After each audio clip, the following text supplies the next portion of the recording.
দোকানে চা খেতে যাচ্ছিলাম, তখনই একটা কুকুরের লেজে পা দিয়ে ফেলি, আর কুকুরটি ঘেউ ঘেউ করে আমার দিকে আসতেছিল। এটা দেখে আমার প্রাণ যায় যায়, তাই দিলাম দৌড়। তারপর দৌড় দিয়ে কখন যে কার সাথে ধাক্কা খেয়ে তার উপর পড়লাম খেয়ালই করিনি। তারপরে টুকু তো আপনারা জানেনই। তখনই বাবার ফোন। কিরে তুই কোথায়? আমি এসে দাঁড়িয়ে আছি। আমি একটু সামনে এসেছি, আপনি দাঁড়ান, আমি আসছি। ওকে তাড়াতাড়ি আয়। তারপর হেঁটে বাবার কাছে গেলাম।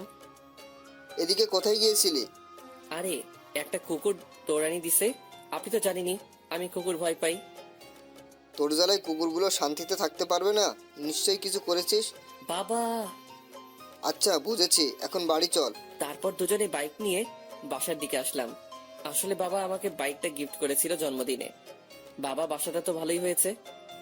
চল বাসায় যাই, আমাদের ফ্ল্যাট 2 তলাতে। আচ্ছা চলো। তারপর দুজনে বাসায় ঢুকলাম। আতিক বাবা, কেমন আছিস? আরে, এই কয়দিন তো ফোনে কথাই হলো, তাহলে আবার এটা জিজ্ঞাসা করা লাগে? এসেই দুষ্টুমি শুরু করে দিয়েছিস। আচ্ছা রুমে যা, ফ্রেশ হয়ে খেতে আয়, তোর রুমটা আমিই সাজিয়ে দিয়েছি। ও, ভালোই করেছো, আমার আর কষ্ট করতে হবে না। তারপর আমি রুমে গিয়ে ফ্রেশ হয়ে খেতে এলাম। মা, ভাইয়া কোথায়? তোর ভাইয়া ওর বন্ধুর বিয়েতে গেছে, কালকেই চলে আসবে। আরে এখন খেতে দাও তো, প্রচুর ক্ষুধা লাগছে। তারপর আমি খেয়ে দিয়ে আমার রুমে গেলাম। ও, আপনাদের তো পরিচয় দিতেই ভুলে গেছি। আমি কাব্য আহসান আতিক। সবেমাত্র এইচএসসি দিয়েছি, আর রেজাল্টও ভালো হয়েছে, তাই ভার্সিটিতে অ্যাপ্লাই করেছি। এখন রেজাল্টের অপেক্ষায়। আমার বাবা একজন ব্যবসায়ী। আমরা 3 ভাই। বড় ভাই বিয়ে করেছে, তার একটা বাচ্চাও আছে। তবে তারা আমার পরিবার থেকে আলাদা থাকে, তাই আমি মেজো ভাই এবং বাবা মা নিয়েই আমার পরিবার। যাই হোক, এখন গল্পে আসি। আমি রুমে গিয়ে দিলাম ঘুম। দুপুরে মায়ের ডাকে ঘুম ভাঙলো। কিরে আর কত ঘুমাবি? এবার ওঠ, গোসল কর, তারপর খেতে আয়। তারপর আমি উঠে গোসল করলাম। কিছুক্ষণ পর নিচে ডাক পড়লো। তারপর খেয়ে রুমে বসে কিছুক্ষণ ফেসবুকিং করে একটু বাইরে বের হলাম। তারপর কিছুক্ষণ ঘুরে বাসায় ফেরার সময় গেটের কাছে যেতেই দেখি সকালের মেয়েটা আমার সামনের রাস্তা দিয়ে হাঁটছে। মেয়েটা আমাকে দেখেই তেলে বেগুনে জ্বলে উঠলো। কিরে, তুই এখানে আমার পিছু নিয়ে এখানে চলে এসেছিস নাকি? আরে, আপনি কি বলছেন? আমি আপনার পিছু নিতে যাব কেন? তাহলে এখানে কি করছিস? দাঁড়া, আজকে তোকে আমি। বলেই আমার দিকে তেড়ে আসলো মেয়েটা। আমি অবস্থা বেগতিক দেখে পাশের একটা দোকানের দিকে দৌড় দিলাম। কি হলো, দৌড়াচ্ছিস কেন? দাঁড়া। আপনার মতো রাক্ষসী শাকচুন্নি পেতনির সাথে কথা বলার চেয়ে দৌড়ানি ভালো। কি বললি তুই? তোকে আরেকবার হাতের কাছে পেলে তোকে মেরেই ফেলবো। আপনি আমাকে পেলে তো মারবেন? আপনার মতো রাক্ষসী আমি আপনার সামনে আর আসবই না। বলেই দৌড় দিয়ে একটা চায়ের দোকানের সামনে গেলাম। বাবা, তোমার কিছু লাগবে? জি কাকা, আপাতত 1 কাপ চা দিন। আচ্ছা বাবা, দিচ্ছি, তুমি বসো। তারপর কাকা চা বানিয়ে দিল। চাটা খেয়ে বিল দিয়ে বাসার দিকে গেলাম। আর ভাবতে লাগলাম, এই মেয়েটা এখানে কি করে? মনে হয় তো মেয়েটার বাসা আশেপাশেই। মেয়েটা যে পরিমাণ রাগী, এর থেকে সাবধানে থাকতে হবে। তারপর আমি বাসায় পৌঁছালাম সন্ধ্যার পরে। এখন পড়াশোনা নেই, তাই গল্প পড়ছিলাম ফেসবুকে। কিছুক্ষণ পর পানির পিপাসা পেল, তাই যেই নিচে নামতে যাব তখনই দেখি সকালে রাগী মেয়েটা আম্মুর সাথে গল্প করছে। আমি তাড়াতাড়ি আবার রুমে ঢুকলাম যাতে মেয়েটা আমাকে না দেখে। তারপর আরো কিছুক্ষণ পর দরজা খুলে বেরিয়ে দেখি মেয়েটা নেই, তাই আমি নিচে নেমে পানি খেলাম আর মায়ের কাছে গেলাম। মা, তোমার সাথে কিছুক্ষণ আগে বসা ছিল সেই মেয়েটাকে? আরে ও হচ্ছে তোর বাড়িওয়ালা আঙ্কেলের মেয়ে, মাওয়া। কি? উনি বাড়িওয়ালা আঙ্কেলের মেয়ে? তো আমাদের বাসায় এসেছিল কেন? এসেছিল আমাদের দাওয়াত দিতে, আজকে ওদের বাসায় ডিনার করতে যেতে বলেছে। আমি তো ভয় শেষ। আমি তাদের বাড়ি গেলে আমাকে কাঁচা খেয়ে ফেলবে। মা, আমি যাব না তাদের বাসায়, তোমরা যাও। এটা কেমন কথা আতিক? ওরা তোর জন্যই আমাদেরকে দাওয়াত দিয়েছে, কারণ তারা তোর সাথে পরিচিত হওয়ার জন্য দাওয়াত দিয়েছে। তবুও মা, আমি যাব না। আমি কিছু জানি না, তোর যেতেই হবে। তারপর আমি টিভির সামনে বসলাম। কিছুক্ষণ পরই বাবা চলে আসলো। তারপর তিনি ফ্রেশ হলেন। ফ্রেশ হওয়ার পর বাবা মা আমাকে জোর করে নিয়ে গেল বাড়িওয়ালাদের বাসায়। বাসায় গিয়ে কলিং বেল বাজানোর পর একজন মহিলা দরজা খুলে দিলেন। বুঝে গেলাম এটাই বাড়িওয়ালা আন্টি। ও, আপনারা এসে গেছেন? আসুন আসুন, ভিতরে আসুন, আমরা আপনাদের জন্য অপেক্ষা করছিলাম। তারপর আমরা ভিতরে গেলাম। আন্টি আমাদের বসতে বললেন। তারপর আমরা সোফায় বসলাম। আতিক, এই হলো তোর বাড়িওয়ালা আন্টি। ও, আসসালামু আলাইকুম আন্টি। ওয়ালাইকুম আসসালাম। বাবা তুমি তাহলে আতিক? জি আন্টি, আমি আতিক। তারপর আঙ্কেল আসলো, তার সাথেও পরিচিত হলাম। তাদের সাথে বসে আড্ডা দিচ্ছিলাম, তখনই মামা আসলো। সে আমাকে খেয়াল করেনি। এ কি আন্টি, আমাকে ছাড়াই আড্ডা দিচ্ছ? না মা, আমি তোমাকেই খুঁজছিলাম। তাই? মা দাঁড়া, আগে তোকে আমার ছেলে আতিকের সাথে পরিচয় করিয়ে দেই। তারপর মামা এদিকে তাকিয়েই দেখে আমি নেই। কোথায় আন্টি তোমার ছেলে? এই তো এতক্ষণ এখানেই ছিল। তাহলে গেল কোথায়? দাঁড়া, ফোন করে দেখছি ও কোথায়। এদিকে আমি ছাদে চলে গেছি। মামাকে আসতে দেখে যেই রাগী মেয়ে কিনা বাবা মায়ের সামনে মারতে চায়, আমি হাঁটছিলাম, তখনই মায়ের কল আসলো। হ্যাঁ বলো। তোর কি কোনো কাণ্ডজ্ঞান নেই? তুই আমাদেরকে না বলে কোথায় গেছিস? মা, তোমরা আড্ডা দিচ্ছিলে, আমার ভালো লাগছিল না, তাই ছাদে ঘুরতে এসেছি। ও আচ্ছা, ঠিক আছে, তাইলে ছাদে থাক, ফোন দিলে চলে আসিস। তারপর ফোন কেটে দিলাম। ওইদিকে ও আতিক তাহলে ছাদে আছে। হুম তাহলে মাওয়া যা, ওর সাথে পরিচিত হয়ে আয়। আচ্ছা মা। বলেই ছাদের দিকে হাঁটা ধরলো মাওয়া। তারপর মাওয়া ছাদে পৌঁছালো, আমি অন্যদিকে ফিরেছিলাম। এই যে শুনছেন? জি, আমাকে বলছেন? এ কি, তুই এখানে কেন? তাহলে কোথায় থাকবো? এখানে তো আতিকের থাকার কথা ছিল। জি, আমি আতিক। তুই তাহলে আতিক? তাহলে এবার যাবি কোথায়? কেন? কেন মানে? রাস্তায় কি বলছিলি মনে নেই? যা সত্যি তাই তো বলেছি। বলেই দৌড় দিয়ে নিচে আন্টিদের বাসায় চলে আসলাম। আরে আরে, পালাচ্ছিস কেন? তোকে এখন পাবো না তো কি হইছে? তোকে পরে বোঝাবো তুই কাকে রাগাচ্ছিস। বলেই রাগে ফুঁসতে থাকে মামা। তারপরে সে নিজেও নিচের দিকে আসলো। এদিকে আমি নিচে তাদের কাছে যেতেই, এ কি বাবা, তুমি এসে পড়লে? জি আন্টি। তোর কাছে তো মাওয়া গেল, পরিচিত হয়েছিস তো? হ্যাঁ, হয়েছি। আচ্ছা, তাহলে ও কোথায়? এই তো মাওয়া এসে গেছে, তাহলে এখন খেতে চলো, কি বলেন ভাইজান? তাই ভালো হয়। তারপর খেতে বসলাম। বাবা আতিক তুমি এবার কিসে পড়ো? জি আন্টি, আমি এইচএসসি দিয়ে এই ভার্সিটিতে চান্স পেয়েছি। কালকে ভর্তি হয়ে ক্লাস শুরু করব। ও তাহলে তো তুমি মাওয়ার ছোট।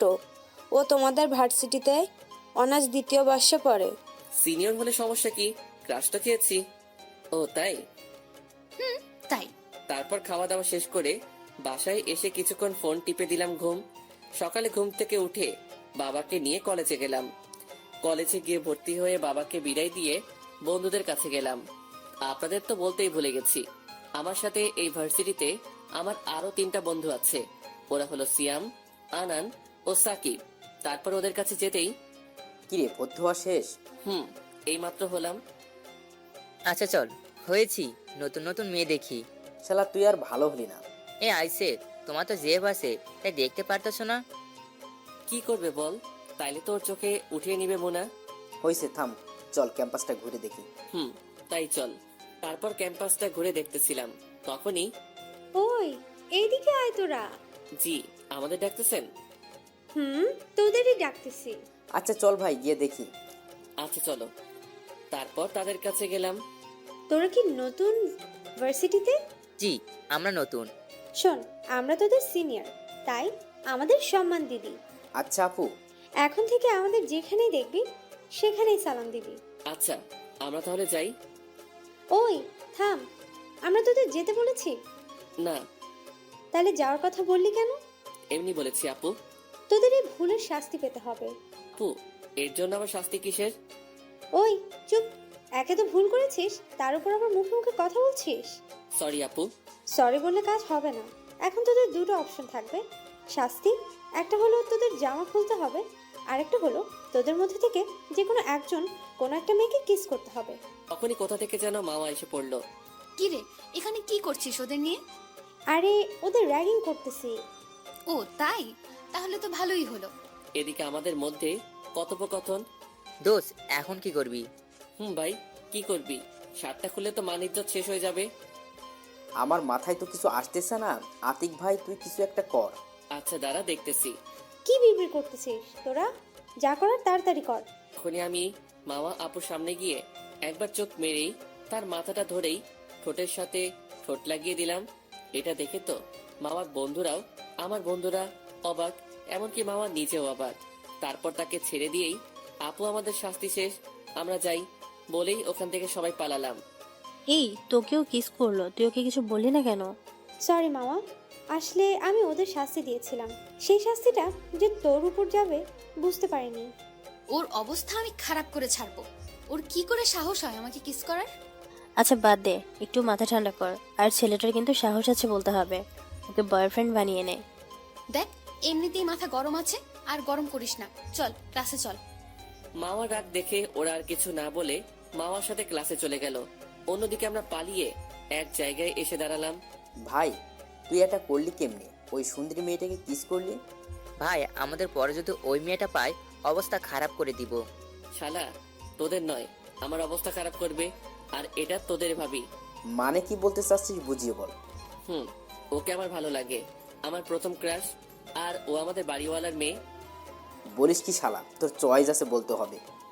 ভাই দেখতেছি, কিন্তু বড় এবং মনে হয় প্রচুর রাগী। পাইলে আসার সময় দেখেছিলাম চোখ দিয়ে মনে হয় আগুন বের হচ্ছে। আরে ভাই, যা হবে পরে দেখা যাবে, এখন ক্লাসে চল। এমনিতেই আজকে প্রথম ক্লাস। তাই চল। পর সবাই মিলে ক্লাসে গেলাম। আজকে প্রথম দিন তো, তাই পরিচয় পর্বতেই ক্লাস শেষ। তারপর ক্লাস থেকে বের হয়ে বন্ধুদেরকে বিদায় দিয়ে বাসার দিকে রওনা দিলাম। তারপর বাসায় গিয়ে খেয়ে কিছু সময় গল্প লিখে তারপর ক্রিকেট খেলতে গেলাম। আসলে এই ক্রিকেট খেলার জন্যই আমি গল্প লেখার সময় খুব কম পাই। যাই হোক, খেলা শেষ করে বাসায় এসে কিছু খেয়ে কিছুক্ষণ এপি ইউজ করে পড়তে বসলাম। তারপর রাতে খাবার খেয়ে ঘুমানোর চেষ্টা করলাম, কিন্তু ঘুম আসছে না। শুধু সকালের ব্যাপারটা নিয়ে ভয় করছে, তাই ভাবলাম একটু ছাদে যাই।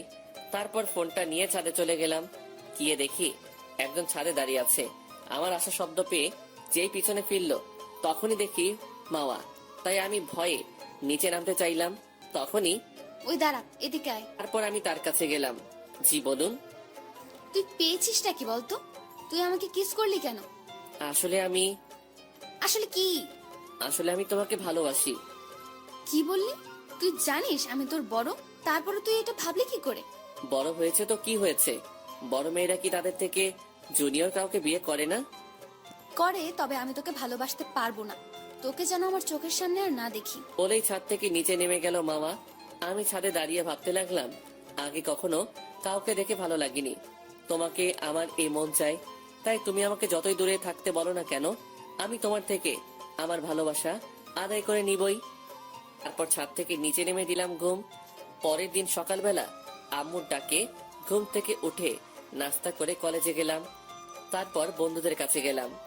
দোস্ত, একটা সমস্যায় পড়ে গেছি। কেন, তোর আবার কি হয়েছে? আর বলিস না ভাই, তোদের ভাবিকে কিভাবে পটাবো বুঝতেছি না। আরে ভাই আগে তো প্রপোজ কর। আরে শালা, করেছি প্রপোজ, কিন্তু রিজেক্টেড। কিভাবে করলি প্রপোজ? তখনই দুটো মেয়ে আসলো। হাই, আমি তিথি। আর আমি অধরা। তারপর আমরাও আমাদের পরিচয় দিলাম। তো আপনারা কিসের জন্য এসেছেন? এই আপনি কি তুই করে বলেন? আমরা একই ইয়ারে পড়ি, তাই তোদের সাথে ফ্রেন্ডশিপ করতে এসেছি। আর আমরা এতক্ষণ তোদের কথা শুনেছি, এখন কিভাবে প্রপোজ করলি? তারপর আমি ওদের কালকে ঘটে যাওয়া সবকিছু বললাম। তাহলে এখন কি করবি? কিছুই তো মাথায় আসছে না। ওকে অনেক ভালোবাসি ভাই। আরে এত চিন্তা করিস না, তার পেছনের আঠার মতো লেগে থাকবে সবসময়। আরে ভাই, ওর যা রাগ আমার প্রচুর ভয় করে। তাহলে তার আশা ছেড়ে দাও। না, তা পারবো না। যতই কষ্ট হোক ওকে আমার চাই। আমি ওকে অনেক ভালোবাসি। তারপরে দেখি মামা আপু কলেজ গেট দিয়ে ঢুকতেছে। তখনই আমি তার সামনে গেলাম। কি রে, তোকে কালকে না আমার সামনে আসতে না করলাম? তো আমি সত্যি তোমাকে খুব ভালোবাসি। দেখ, সকাল সকাল আমার মেজাজটা খারাপ করবি না। এমনিতেই কালকের ব্যাপারটা নিয়ে সবার সামনে যেতে পারছি না। দেখো, কালকের ব্যাপারটা তোমার বান্ধবীদের জন্য হয়েছিল। সেই জন্যই তো তোকে কিছু বলছি না, না হলে তোর খবর ছিল। এই বলে চলে গেল মামা।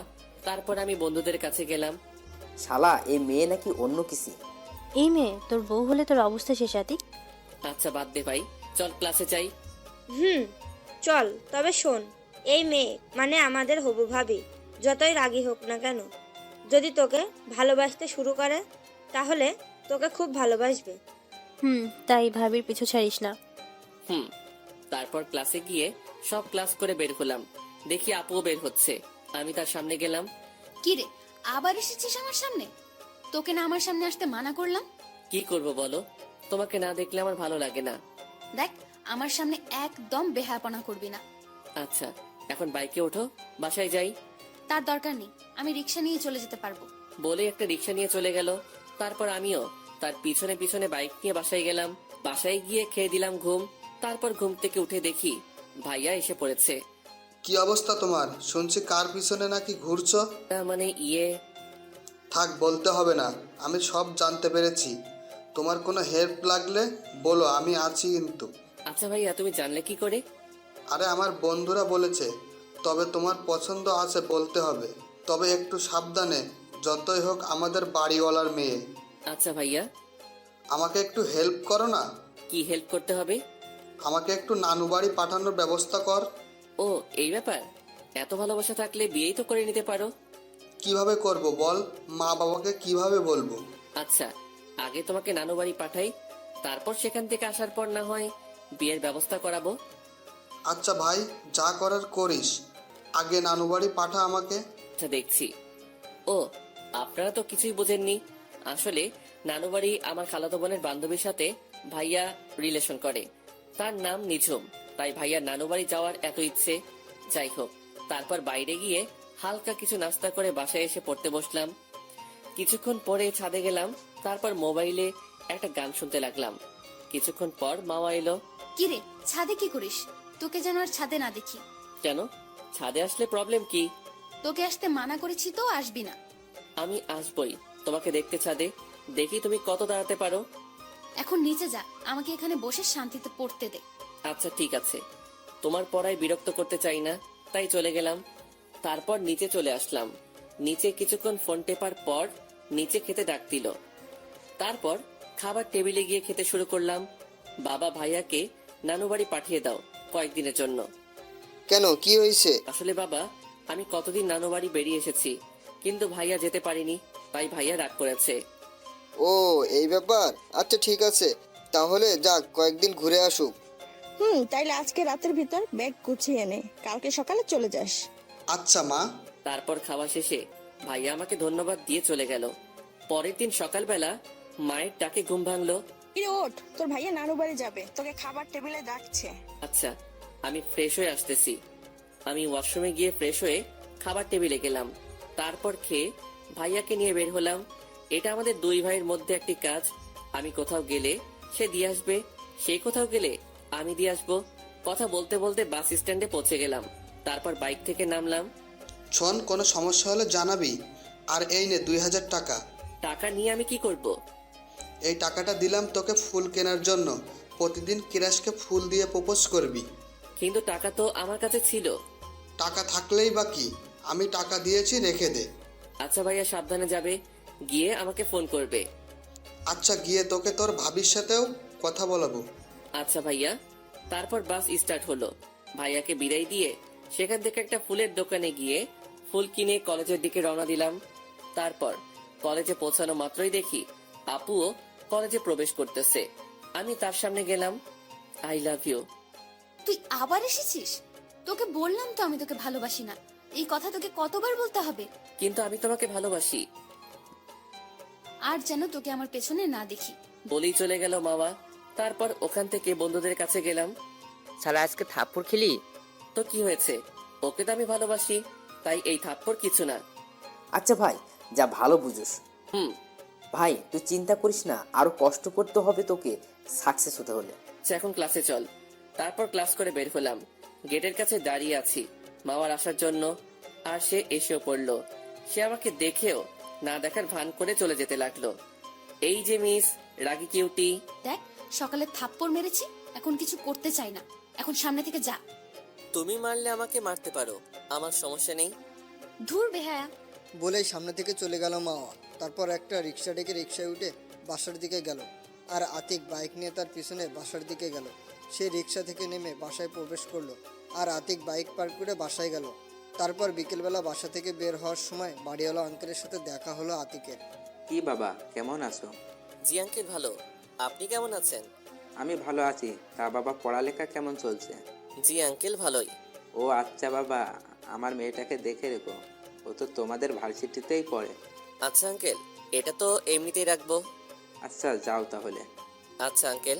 তারপর সেখান থেকে চলে গেল খেলতে।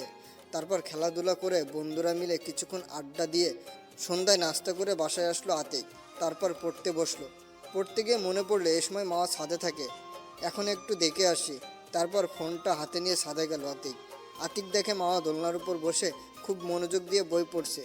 আতিক একটা গান ছেড়ে গান শুনতে শুনতে তাকে দেখতে লাগলো। তখনই আতিকের দিকে মাওয়ার চোখ পড়লো। তুই আবার এখানে এসেছিস? তোকে না এখানে আসতে মানা করলাম। কি করব বলো, তোমাকে না দেখে যে থাকতে পারি না। তুই প্লিজ এখান থেকে যা। আমি তোমাকে ভালোবাসি, কেন এটা বুঝতে পারছো না? বলছি না আমাকে এই কথা কখনো বলবি না, আমি তোকে ভালোবাসি না। বলেই বইটা হাতে নিয়ে নিচে গেল মাওয়া। তারপর আতিক গালে হাত দিয়ে নিচে চলে গেল। এভাবেই চলে গেল 1 মাস। 1 মাস পর আজকে আতিকের ভাইয়া বাসায় আসবে। আতিক তাকে আনতে যাচ্ছে। এই 1 মাস আতিকের ভাইয়া নানু বাড়ি ও খালা বাড়ি বেরিয়েছে।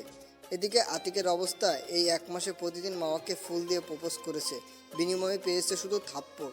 তবুও থামেনি। প্রতিদিন সকালে কলেজে ছুটির পরে আবার রাতে ছাদেও প্রতিদিন আতিকই অপমান করে থাপ্পড় মেরেছে। যাই হোক, অবশেষে আতিক বাস স্ট্যান্ডে এসে পড়লো। আতিক কিছুক্ষণের মধ্যে আতিকের ভাইয়াও এসে পড়েছে। বাস থেকে নেমে আতিককে জড়িয়ে ধরলো। কিরে, কেমন আছিস? এই তো ভালো ভাইয়া, তুমি? আমিও ভালো। চেহারা দেখে মনে হচ্ছে তো তুই ভালো নেই। মাকে এখনো তোর ভালোবাসা বোঝাতে পারিসনি? ভাইয়া, অনেকভাবে চেষ্টা করেছি, কিন্তু আমার ভালোবাসা ও একটু বুঝতে চায় না। চিন্তা করিস না ভাই, সব ঠিক হয়ে যাবে। তাই যেন হয়। তারপর আতিক ওর ভাইকে বিশ্রাম নিতে বলে আতিক কলেজে চলে গেল। আতিককে দেখেই ওর বন্ধুরা আতিকের কাছে আসলো। শোন, তুই আজকে ভাবিকে প্রপোজ করবি না। কেন? শালার কত থাপ্পড় খাবি এভাবে, তোর আর ভালোবাসা বোঝানো লাগবে না। ভাই, আমি ওকে প্রচুর ভালোবাসি, এটা তোরা জানিস, তাহলে তোরা কেন আমাকে বাধা দিচ্ছিস? দেখ ভাই, যে মেয়েটা এত দিনেও তোর ভালোবাসাটা বুঝলো না, তাকে আর ভালোবাসার প্রয়োজন নেই। ভাই, তোরা যাই বলিস, আমি ওর পিছু ছাড়বো না। আরে ভাই তোরা থাম। আতিক, তুই আরেকটু চেষ্টা করে দেখ কি হয়। তারপর আতিক দেখলো মাওয়া গেট দিয়ে কলেজে প্রবেশ করছে। সে তার বান্ধবীদের কাছে যাচ্ছে।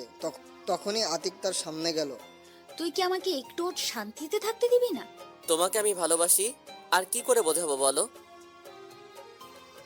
তোকে কতদিন বলছি আমি তোকে ভালোবাসি না, তোকে প্রতিদিন মারি, তারপরও কেন বেহায়ার মতো আমার সামনে আসিস? তোর কি লাজ লজ্জা বলতে কিছুই নেই? নাকি তোর বাবা মা তোকে সঠিক শিক্ষা দিতে পারেনি? না হলে এত বেহায়া হয় কিভাবে? কলেজের সকল ছাত্রছাত্রী আতিকের দিকে তাকিয়ে আছে। ব্যাস, অনেক বলে ফেলেছেন আপনি, আর বলতে হবে না আপনার। আমি আর আপনাকে বিরক্ত করব না, থাকুন আপনি আপনার মতো। আজ আপনি বড় বলে আপনার গায়ে হাত তুললাম না, কারণ আমার মা বাবাই আমাকে শিখিয়েছে বড়দের গায়ে হাত না তুলতে। বলেই চোখ মুছতে মুছতে কলেজ থেকে বের হয়ে গেল আতিক। আতিকের বন্ধুরাও আতিকের পিছনে আসলো। তোকে নিষেধ করেছিলাম ওর কাছে যেতে, দেখলি তো এখন কি করলো? তোকেও সবার সামনে অপমান করলো, এমন কি তোর মা বাবাকে নিয়েও খারাপ কথা বললো। আরে বাদ দে ভাই, দেখছিস তো ও কতটা কষ্ট পেয়েছে, তার উপরে তোরা ওর সাথে এভাবে কথা বলছিস কেন? কি করব বল, ওকে এভাবে দেখতে কার ভালো লাগে বল? সরি ভাই, আসলে ও তোকে এমনভাবে অপমান করলো, তাতে আমাদের মাথা খারাপ হয়ে গেছিল। প্লিজ ভাই, আমাকে ভুল বুঝিস না। ভাই তুই আমাদেরকেও মাফ করে দে, আমরা বুঝিনি মেয়েটা এত নিষ্ঠুর, তাহলে তোকে কখনোই এমন কথা বলতাম না। থাক, তোদের এখন সরি বলতে হবে না, এখন থেকে তোদের কথাই শুনবো। এখন বল, এই মুহূর্তে আমি কি করব? তোকে এখন শক্ত হতে হবে ভাই।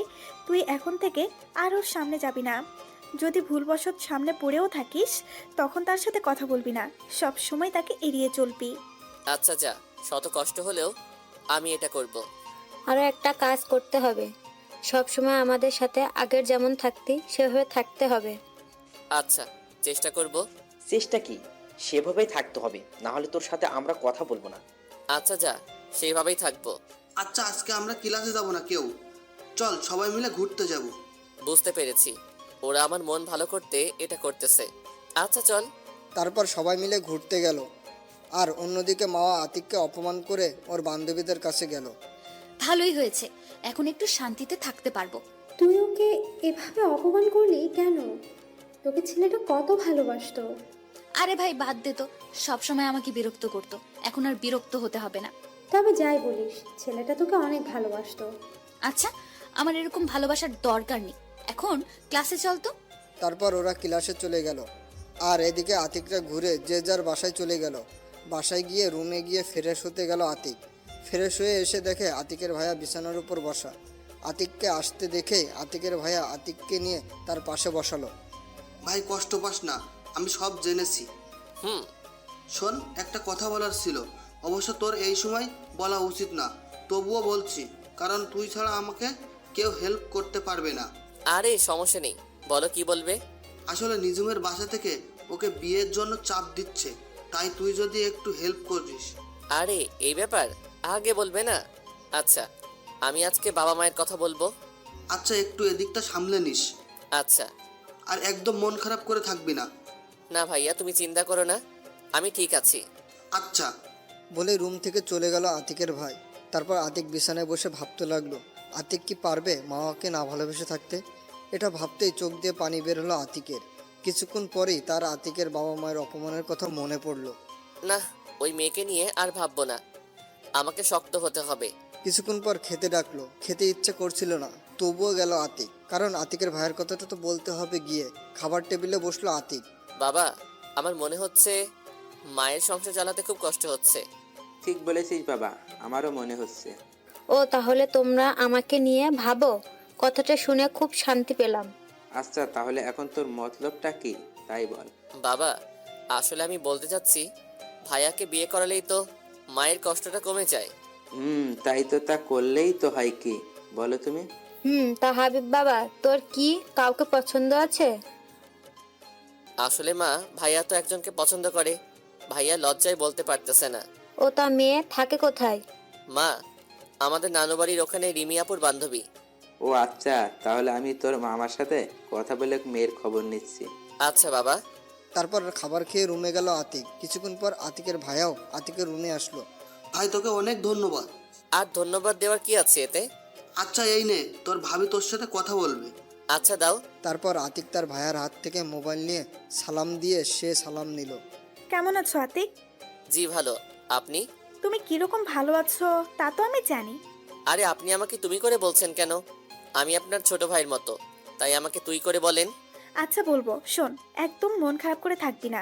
ওই রকম মেয়ের ভালোবাসা পাওয়ার থেকে না পাওয়া ভালো। আরে না ভাবি, সমস্যা নেই, আমি ঠিক আছি।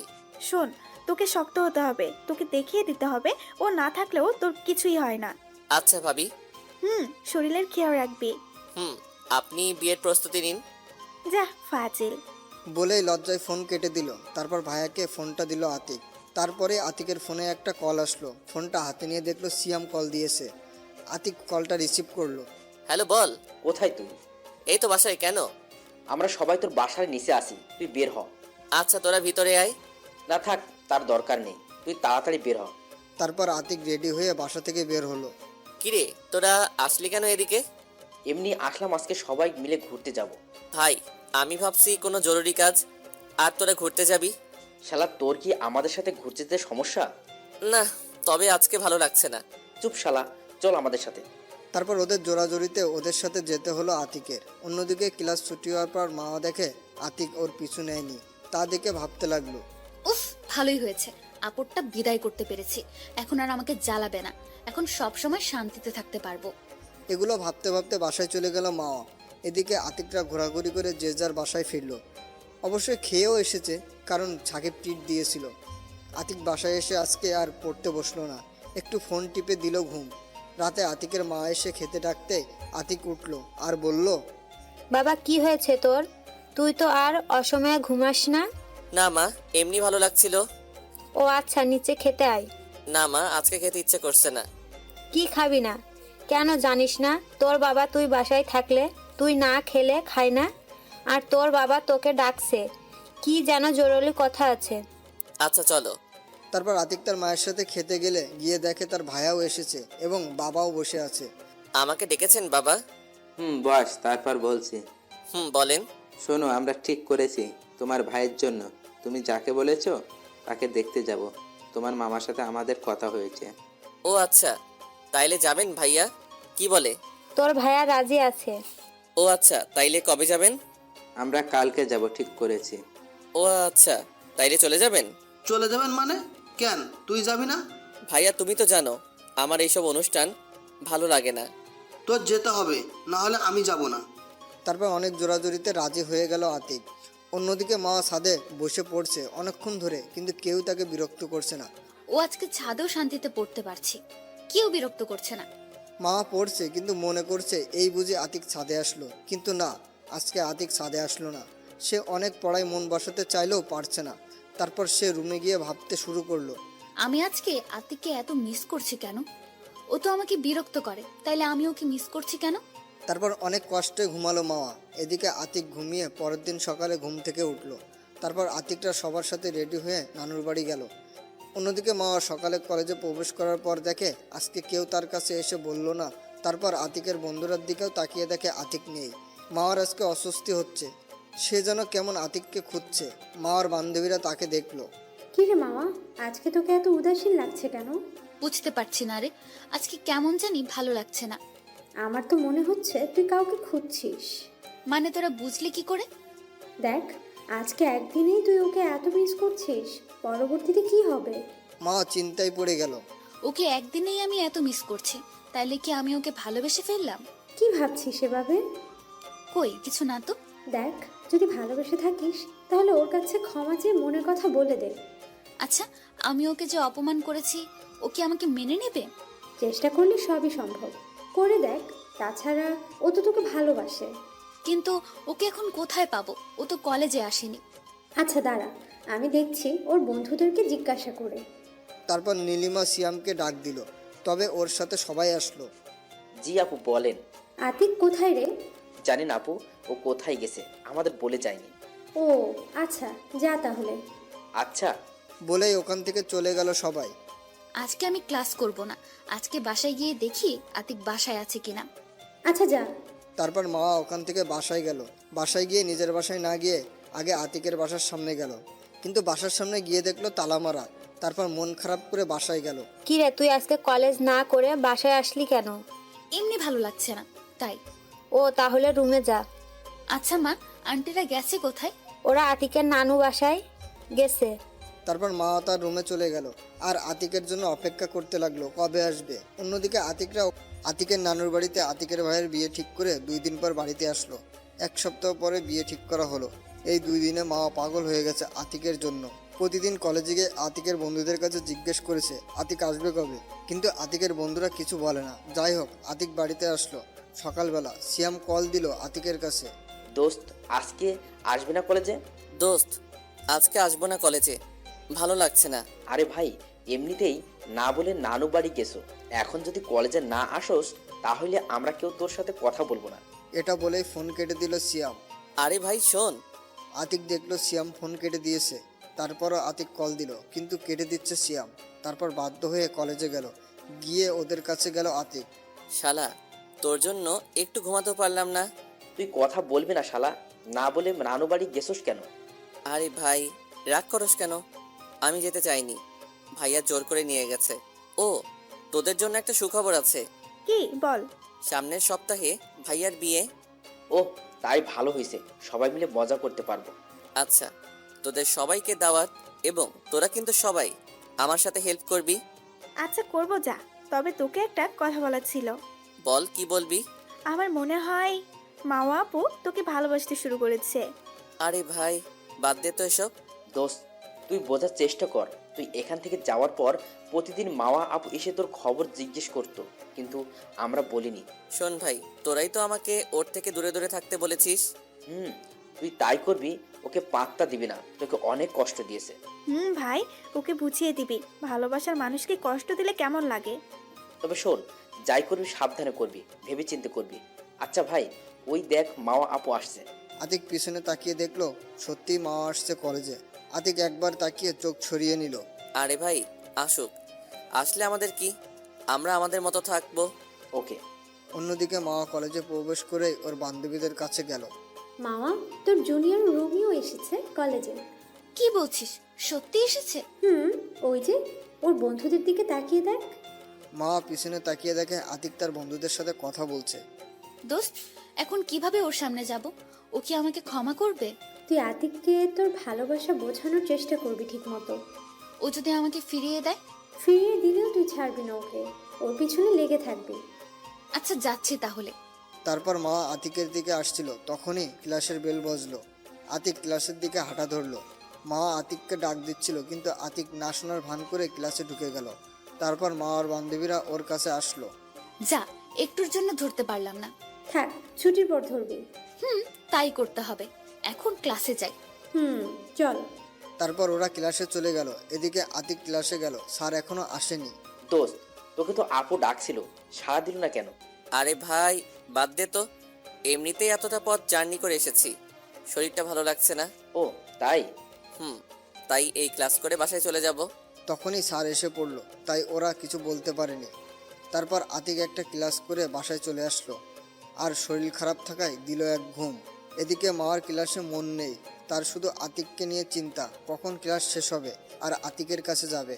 অবশেষে তার সবগুলো ক্লাস শেষ হলো এবং তাড়াতাড়ি গুছিয়ে বাইরে আসলো, কিন্তু বাইরে এসে দেখে আতিক নেই, ওর বন্ধুদের সাথে। তারপর সিয়ামকে ডাক দিল। ওই সিয়াম, এদিকে আসো। জি আপু বলেন। এ কি, তুমি আমাকে আপু বলছো কেন? তোমরা তো সবাই আমাকে ভাবি বলে ডাকতে। জি আপু, আগে ডাকতাম, কিন্তু এখন আর ডাকবো না, কারণ যার জন্য ভাবি ডাকতাম সে ডাকতে মানা করছে। দেখো তোমরা, আমি বুঝেছি আমি ভুল করেছি। প্লিজ তোমরা আমাকে হেল্প করো, কারণ আতিককে আমি খুব ভালোবাসি। দেখেন আপু, এখন কেঁদে লাভ কি? আর আতিক এখন অনেক পাল্টে গেছে। আমরা ওকে আপনার কথা বললে আমাদের সাথে বন্ধুত্বই নষ্ট করে দেয়। কেন উপায় নেই ওকে আগের মতো করার? উপায় থাকবে না কেন? উপায় তো আছেই, তবে সেটা আপনাকেই করতে হবে। কিভাবে করবেন সেটা আমরা জানি না। প্লিজ তোমরা আমাকে হেল্প করো। সরি আপু, আপনি আমাদের বন্ধুটার সাথে যা করছেন, এতে আপনাকে হেল্প করা আমাদের দ্বারা পসিবল হবে না। এই তোরা চল। চল। তারপর ওরা চলে গেল। মাওয়া আর কিছু বলতে পারলো না, কেঁদে দিল। তখনই ওর বান্ধবীরা আসলো। আরে কাঁদছিস কেন? এতটুকুইতে ভেঙে পড়লে চলবে না। তোকে ভালোভাবে আতিকের মন জয় করার চেষ্টা করতে হবে। কিন্তু কিভাবে? তুই চেষ্টা করলেই পারবি। এখন চল, বাসায় যাওয়া যাক। তারপর মা ওর বান্ধবীদের বিদায় দিয়ে বাসায় চলে গেল। বাসায় গিয়ে দেখে আন্টি বসে আছে। ও তুই এসে গেছিস? যা ফ্রেশ হয়ে আয়, খেতে দিচ্ছি। মা, আমি পরে খাবো, আগে আন্টির সাথে দেখা করে আসি। বলেই দৌড়ে চলে গেল। মাওয়ার মা মাওয়াকে ডাকলো। আরে শোন পাগল মেয়ে। শুনেই চলে গেল মাওয়া। মাওয়া আতিকদের বাসার সামনে এসে কলিং বেল বাজাতে আতিকের মা দরজা খুলে দিল। আরে মাওয়া, আয় ভেতরে আয়। তুমি না বললেও আসবো। আমি না বললেও আসবি মানে? বাদ দাও, আগে বলো তোমরা আমাকে না জানিয়ে বেড়াতে গিয়েছিলে কেন? গিয়েছিলাম তো, তাতে তোর কি? আমারই তো, সব বাদ দাও। এখন বলো আতিক কোথায়? আতিক তোর রুমে আছে। কেন, কি হয়েছে? কিছু না, আসলে আতিকের কাছে আমার একটা বই আছে, সেটা নিতে এসেছি। ও আচ্ছা, তাহলে আমি ওকে ডেকে দিচ্ছি। না, তা ডাকতে হবে না, আমি ওর রুমে গিয়ে বইটা নিয়ে আসছি। আচ্ছা যা। তারপর মা আতিকের রুমে আসলো। দরজাটা খোলাই ছিল। দেখে আতিক ঘুমাচ্ছিল, তাই আতিকের উপর শুয়ে পড়লো। এদিকে আতিক ঘুমাচ্ছিল, তখনই মনে হলো কিছু একটা ভারী জিনিস আতিকের বুকে রাখা। তারপর চোখ খুলেই দেখে মা আতিকের বুকের উপর শুয়ে আতিককে জড়িয়ে ধরেছে। আতিক এক ঝটকায় তাকে নিজের কাছ থেকে ছাড়িয়ে নিল। তারপর আতিক বিছানা থেকে নামলো। সেও ঝটকা খায় আতিককে উঠে যেতে দেখে বিছানায় উঠে বসে। আপনি এখানে কি করছেন? আমি এখানে কি করছি মানে? আর কিছুদিন পর এটা আমারও রুম হবে। এটা আপনার রুম হবে মানে? আমাদের বিয়ে হলে তো এটা আমারও রুম হবে। কি আবল তাবল বলছেন? এটা আমাদের বিয়ে হবে মানে? আপনি কি পাগল হয়েছেন? হ্যাঁ, আমি পাগল হয়েছি তোমার ভালোবাসায়। আমি তোমাকে ভালোবেসে ফেলেছি। আগের ব্যবহারের জন্য প্লিজ তুমি আমাকে মাফ করে দাও। বাহ, তুই থেকে তুমিতে চলে গেলেন, ভালো তো। আর এখন আর আপনাকে ভালোবাসি না, প্লিজ চলে যান এখান থেকে। আমি জানি তুমি আমাকে এখনো ভালোবাসো, শুধু আমার উপর অভিমান জমে আছে। ধুর, আপনি জানতো এখান থেকে, আপনার সাথে কথা বলার কোনো মুড নেই। বলেই রুম থেকে বেরিয়ে গেল মাওয়া। তারপর মাওয়ার না দাঁড়িয়ে আতিকের পিছন পিছন আসলো। আতিক মায়ের পাশে গিয়ে বসলো। কিরে মাওয়া, তুই না আতিকের কাছে বই আনতে গেছিলি? বই কোথায়? আসলে আন্টি, বইটা তোমার ছেলে এখনো পড়া হয়নি, তাই নেইনি। এদিকে মাওয়ার কথা শুনে তো আতিক অবাক, কি মৃত্যুক রে বাবা। তারপর মা বাসায় গেল। এদিকে আতিক তারপর খাওয়া দাওয়া করে বাসা থেকে বের হয়ে বন্ধুদের কাছে যাওয়ার জন্য রেডি হয়ে নিচেই গেল। তখনই আতিকের মা কাছে আসলো। কোথাও বের হবি বুঝি? একটু বাইরে যাব। ও, তাহলে যাওয়ার সময় তুই একটু তোর বাড়িওয়ালার আন্টিদের বাসা হয়ে যাস। কেন মা? তাদের বলবি আজকে সন্ধ্যার সময় আমাদের বাসায় একটু আসতে। আচ্ছা ঠিক আছে, বলে যাব। তারপর আতিক বাসা থেকে বের হয়ে মা ওদের বাসার সামনে গেল। তারপর কলিং বেল বাজালো। মাওয়া এসে দরজা খুললো। কে? ও তুমি আসো, ভেতরে আসো। না থাক, আপনি একটু আন্টিকে ডেকে দিন, তাইলেই হবে। কে আসলো রে মাওয়া? ও বাবা তুমি? জি আন্টি, আমি। তুমি বাইরে দাঁড়িয়ে আছো কেন? ভেতরে এসো। আসলে আন্টি, আমি আজকে বসবো না, আমার বাহিরে একটা জরুরি কাজ আছে। ও তাই? তা বাবা কি জন্য আসলে তুমি? আসলে আন্টি, আজকে আপনাদের সন্ধ্যায় আমাদের বাড়িতে যেতে বলেছে। মাওয়া শুধু চুপচাপ আতিকের কথা শুনছিল, কারণ আন্টি সামনে, তাই কোনো কিছু করছে না। ও আচ্ছা বাবা, আমরা যাব। ও আচ্ছা আন্টি, তাহলে আমি আসি। আচ্ছা বাবা এসো, সময় পেলে আবার আসবে। আচ্ছা আন্টি। বলেই চলে আসলো আতিক। তারপর বন্ধুদের কাছে গিয়ে আড্ডা দিতে লাগলো। এদিকে মাওয়া দরজা আটকিয়ে রুমে গেল। তখনই নীলিমা ফোন দিল। হ্যালো মাওয়া, হ্যাঁ বলো। আজকে শিফার জন্মদিনে যাবি না? না রে, আগেই বলেছি, কিন্তু যাব না। আরে বোকা, তুই আজকে জন্মদিনে আয়, সাথে বুদ্ধি করে আতিককে নিয়ে আসবি, তাইলে ওর সাথে সময়ও কাটাতে পারবি আর জন্মদিনেও আসা হবে। ও ভাই, বুদ্ধিটা অনেক ভালো, দাঁড়া আমি দেখছি। তারপর মা ওর মায়ের কাছে গেল। কি রে, কিছু বলবি? হ্যাঁ মা, আসলে আজকে আমার এক বান্ধবীর জন্মদিন, সেখানে যেতে হবে। কিভাবে যাবি? আজকে তো তোর বাবা অফিসে, তাকে ছাড়া কিভাবে যাবি? মা, আন্টিকে বলে আতিককে একসাথে নিলেই তো যাওয়া যায়। আচ্ছা দাঁড়া, আমি একটু পর আতিকদের বাসা যাচ্ছি। মা চলো, আমিও যাব। আচ্ছা তুই বস, আমি হাতের কাজটা সেরে আসছি। তারপর মাওয়ার মা কাজ সেরে মাওয়াকে নিয়ে আতিকের বাসায় আসলো। তারপর আতিকের মা তাদের আতিকের ভাইয়ের বিয়ের দাওয়াত দিল। তারপর হঠাৎ করে মাওয়ার মা বলল, আচ্ছা ভাবি, আতিক কোথায়? ও একটু বাইরে গেছে, ওকে খুঁজছেন কিসের জন্য?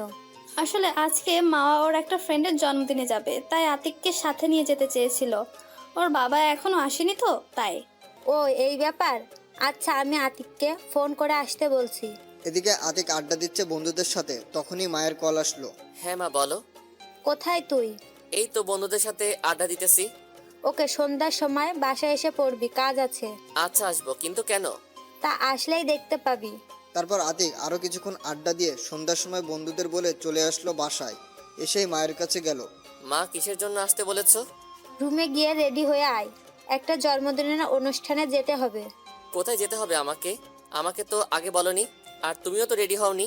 আমি কি তোর সাথে যাব যে রেডি হব? তাহলে কে যাবে?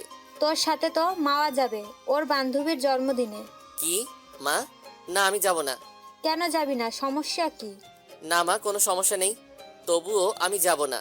আমি তোকে যেতে বলছি, তুই যাবি। তোর আন্টি আমাকে অনেক করে বলে গেছে। মা! আমি আর কোনো কথা শুনতে চাই না, যা রুমে গিয়ে রেডি হয়ে আয়। তারপর বাধ্য হয়ে রুমে গিয়ে রেডি হতে লাগলো আতিক। একটা সবুজ রঙের শার্ট ও একটা ব্ল্যাক জিন্স পরে বের হলো আতিক। বের হয়ে এসে দেখে মা রেডি হয়ে বসে আছে। আতিক তো তার দিকে একবার তাকিয়ে ক্রাশ খেয়ে গেল। একটা সবুজ রঙের থ্রি পিস পরা ও চোখে গাঢ় কাজল এবং মুখে হালকা মেকআপ, অনেক সুন্দর লাগছে। তবে আতিক কিছুক্ষণ তাকিয়ে থাকার পরেই আতিকের ঘটনাগুলো মনে পড়লো, তাই চোখ নামিয়ে নিল।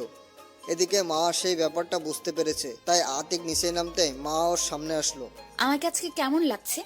আতিক কোনো কথা না বলেই চলে যাচ্ছিল। তখনই মা আতিকের হাত ধরলো। আপনি আমার হাত ধরেছেন কেন? আমার প্রশ্নের উত্তর না দিয়ে যাচ্ছ কেন? আমি আপনার প্রশ্নের উত্তর দিতে বাধ্য নই। আচ্ছা, তোমার উত্তর দিতে হবে না। এভাবে বের হয়েছো কেন? আমি কিভাবে বের হব, এটা আমার ব্যাপার। মা তখনই আতিকের হেয়ার স্টাইলটা নষ্ট করে দিল। তোমার এভাবে যেতে হবে না, এভাবে গেলে তোর দিকে মেয়েরা তাকিয়ে থাকবে। আতিক কিছু বলতে যাবে, তার আগে আতিকের মা এসে পড়লো। কিরে আতিক, তোর চুল এভাবে কেন? যা চুল ঠিক করে আয়। না আম্মু, ও এভাবেই যাক। আতিক চুলে হাত দিয়ে চুল হালকা ঠিক করছিল। আর মার কথা শুনে আতিক তো অবাক, আর আতিকের মাও অবাক। আমাকে আম্মু বানিয়ে ফেললি কেন? তোমাকে আম্মু ডাকলে তোমার সমস্যা? আরে আমি বলছি, কোনো সমস্যা আছে? তুই ডাকিস। আচ্ছা আন্টি, আমরা গেলাম। আচ্ছা যা, তবে সাবধানে যাবি। তারপর দুজনে বাসা থেকে বের হলো। মা একটা রিক্সা ডাক দিল এবং সেই রিক্সায় উঠলো। এসো, রিকশায় ওঠো। না, আপনি যান, আমি অন্য রিক্সায় আপনার পিছু পিছু আসছি। না, তুমি এই রিকশায় ওঠো। না, যাব না, আপনি যান, আমি আসছি। তুমি রিকশায় উঠবে নাকি আমি বাসায় গিয়ে আম্মুকে ডেকে আনবো? বাবা ওঠো, বৌমা এত করে বলছে, ওঠো। না কাকা, আসলে কাকা ও আমার উপর রাগ করে রিকশায় উঠছে না, প্লিজ একটু বোঝান। তারপর কাকার জোরাজোরিতে রিক্সায় উঠলো। মা আতিকের হাত ধরার চেষ্টা করছে, কিন্তু যতবারই ধরার চেষ্টা করে ততবারই হাত সরিয়ে নিচ্ছে। এভাবে চলে আসলো গন্তব্যস্থানে, সিফাদের বাসার সামনে। তারপর রিক্সা থেকে নেমে আতিক ভাড়া দেওয়ার জন্য মা ভাড়া দিয়ে দিল। তারপর শিফাদের বাসায় প্রবেশ করলো। তখনই দেখলো অনেকগুলো মেয়ে মাওয়ার কাছে আসলো। 2 থেকে 3 জনকে চিনে আতিক, তাই বুঝতে পারলো এরা মাওয়ার বান্ধবী। তাদের আসতে দেখে আতিক চলে গেল অন্য এক পাশে, সেখানে গিয়ে দাঁড়িয়ে রইলো। কি করবে একা, কিছুই তো ভালো লাগছে না। অন্যদিকে মাওয়ার বান্ধবীরা, আতিককে আজকে সেই লাগছে দোস্ত। একদম নজর দিবি না, চোখ তুলে নেব। আচ্ছা বাদ দে, আতিক কি তোকে মেনে নিয়েছে? না রে, আমাকে দেখলেই এড়িয়ে চলে। তবে আমি জানি এটা ওর অভিমান। আমাকে যে করেই হোক ওর অভিমান ভাঙাতেই হবে। একটু ভালোভাবে, কারণ তুই ওকে অনেক কষ্ট দিয়েছিস। আচ্ছা, আমি এখন ওর কাছে যাচ্ছি। ও মনে হয় একা বোর হচ্ছে। আচ্ছা যা, আমাদের কাছে নিয়ে আয় তোর জুনিয়র লাভারটাকে। আচ্ছা দাঁড়া, নিয়ে আসছি। তারপর মা আতিকের কাছে আসলো। এখানে একলা কি করছো? চলো ওখানে ওদের সাথে আড্ডা দেই। থাক, এখানে আমি একাই ভালো আছি। আপনি গিয়ে তাদের সাথে আড্ডা দেন। আরে চলো না, কি হয়েছে? বলে আতিকের হাত ধরে টানতে শুরু করলো মা। তারপর বাধ্য হয়ে মার সাথে সেখানে গেল আতিক। কি দুলা ভাই, আমাদের কাছে আসতে এত লজ্জা পেলে হয় নাকি? মাও আসতে বারণ করেছে। প্রথমত, আমি আপনাদের দুলাভাই নই, আর আপনার আমার বড় আপু। তাই আপনাদের কাছে আসতে লজ্জা কিসের? তাই নাকি? তাহলে আমাদের সাথে দেখে ওই পাশে চলে গেল কেন? আসলে আমার কোনো অনুষ্ঠানে বন্ধুদের ছাড়া যেতে ইচ্ছে করে না। ও আচ্ছা। তারপর জন্মদিনের অনুষ্ঠান সম্পূর্ণ করে মা ওকে নিয়ে বাসায় এসে ঘুম দিল আতিক। পরের দিন সকালবেলা ঘুম থেকে উঠে নাস্তা করে কলেজে গেল আতিক। তারপর সব বন্ধুরা এক হয়ে আড্ডা দিচ্ছিল। দোস্ত, মাওয়া আপুকে এত সহজে ছেড়ে দিবি না, ওকে কষ্ট কি বুঝতে হবে। আমি ওকে কষ্ট দিব? দোস্ত শোন, মাথা ঠান্ডা রাখিস। কষ্ট দিতে গিয়ে আবার বেশি করে ফেলিস না। আমরা জানি তুই মাও আপুকে ভালোবাসিস, তাই হালকা কষ্ট দিয়ে মেনে নে। আচ্ছা, ভেবে দেখবো। তোরা ওর কথা বাদ দে তো। আরে ওই দেখ, মাওয়া আপু কলেজ এসেছে। আরে আসুক, তাতে আমাদের কি? আমরা আমাদের মতো থাকবো। মা আজকে ওর বন্ধুদের কাছে না গিয়ে সোজা আতিকের পাশে এসে বসলো। আতিক সেটা দেখে উঠে সেখান থেকে ক্লাসের দিকে হাঁটা ধরলো। এদিকে মা আতিককে উঠতে দেখতে দৌড়ে গিয়ে আতিকের হাত ধরলো। আপনি আমার হাত ধরেছেন কেন? আমি তোমাকে ভালোবাসি, তুমি আমাকে এইভাবে এড়িয়ে চলছো কেন? আমি আপনাকে ভালোবাসি না। প্লিজ, আপনি আমাকে আর বিরক্ত করবেন না। মা তখন আতিকের মাথাটা ধরে টান দিয়ে ঠোঁটের সাথে ঠোঁট মিশিয়ে দিল, যেটা থেকে আতিক থমকে গেল। আতিক ভাবতেও পারেনি মা কলেজের সবার সামনে এমনটা করবে। তবুও নিজেকে শক্ত করে তাকে ছাড়িয়ে নিয়ে ঠাস ঠাস করে 2টা থাপ্পড় দিল। কি পেয়েছিস কি? আমাকে আমাকে কি খেলনার পুতুল পেয়েছিস যে তোর কথায় নাচবো? যখন তোকে ভালোবাসতাম তখন আমাকে প্রতিটা পদক্ষেপে অপমান করতি। এখন আমার কাছে আসলি কেন? দেখো, আমি আগে যা করেছি ভুল করেছি। আমি এখন তোমায় ভালোবাসি। তুমি মারলে আমাকে আরো মারতে পারো। আতিক আর কিছু না বলে চলে আসলো ক্লাসে। মা আর সেদিন ক্লাস না করে বাসায় চলে গেল। মাকে আসতে দেখে ওর মা ওর কাছে গেল। কি হয়েছে, এত তাড়াতাড়ি আসলি?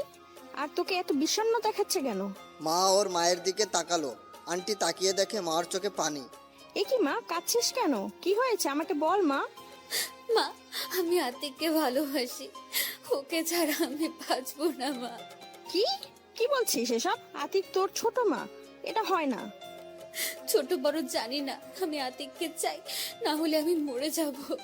আচ্ছা মা দাঁড়া, তুই কাঁদিস না, আমি তোর বাবাকে আসতে বলছি। তারপর আন্টি আঙ্কেলকে কল দিল। হ্যালো। হ্যাঁ বলো, কিসের জন্য কল দিয়েছো? তুমি তাড়াতাড়ি বাসায় এসো, তোমার মেয়ে পাগলামি শুরু করেছে। কেন, কি হয়েছে? ফোনে বলা যাবে না, তুমি তাড়াতাড়ি বাসায় এসো।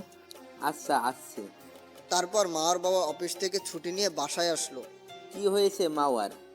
সেটা তোমার মেয়েকেই জিজ্ঞাসা করো। কি হয়েছে মাওয়া মা? তোর চোখ মুখ দেখে মনে হয় অনেক কেঁদেছি। কি হয়েছে আমাকে খুলে বল। বাবা, আমি আতিককে ভালোবাসি, কিন্তু ও এখন আমাকে ভালোবাসে না। আমি ওকে ছাড়া বাঁচবো না বাবা। কি বলছিস এইসব?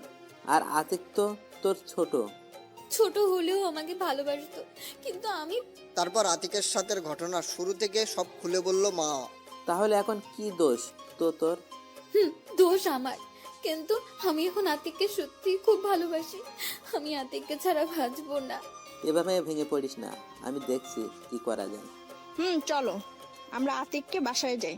তারপর মার মা বাবা ও মা আতিকের বাসায় আসলো। বাসায় এসে মার মাকে সব খুলে বলল। ও এই ব্যাপার, এটা তো আমি আগেই বুঝতে পেরেছিলাম যেদিন তুই আমার থেকে আম্মু ডাকার পারমিশন নিয়েছিলি। তাহলে এখন ছেলের বউ করে নাও। কেন রে, আমার ছেলেটা তোকে একেবারে পাগল করে ফেলেছে ওর প্রেমে? আচ্ছা যা, তোকে আমার ছেলের বউ করব। সত্যি? বলে খুশিতে জড়িয়ে ধরলো মাওয়া। আচ্ছা ভাবি, একটা কাজ করলে হয় না? আপনি আপনার দুই ছেলের বিয়ে একসাথে দিবেন। সেটা করলে তো আরো ভালো হয়।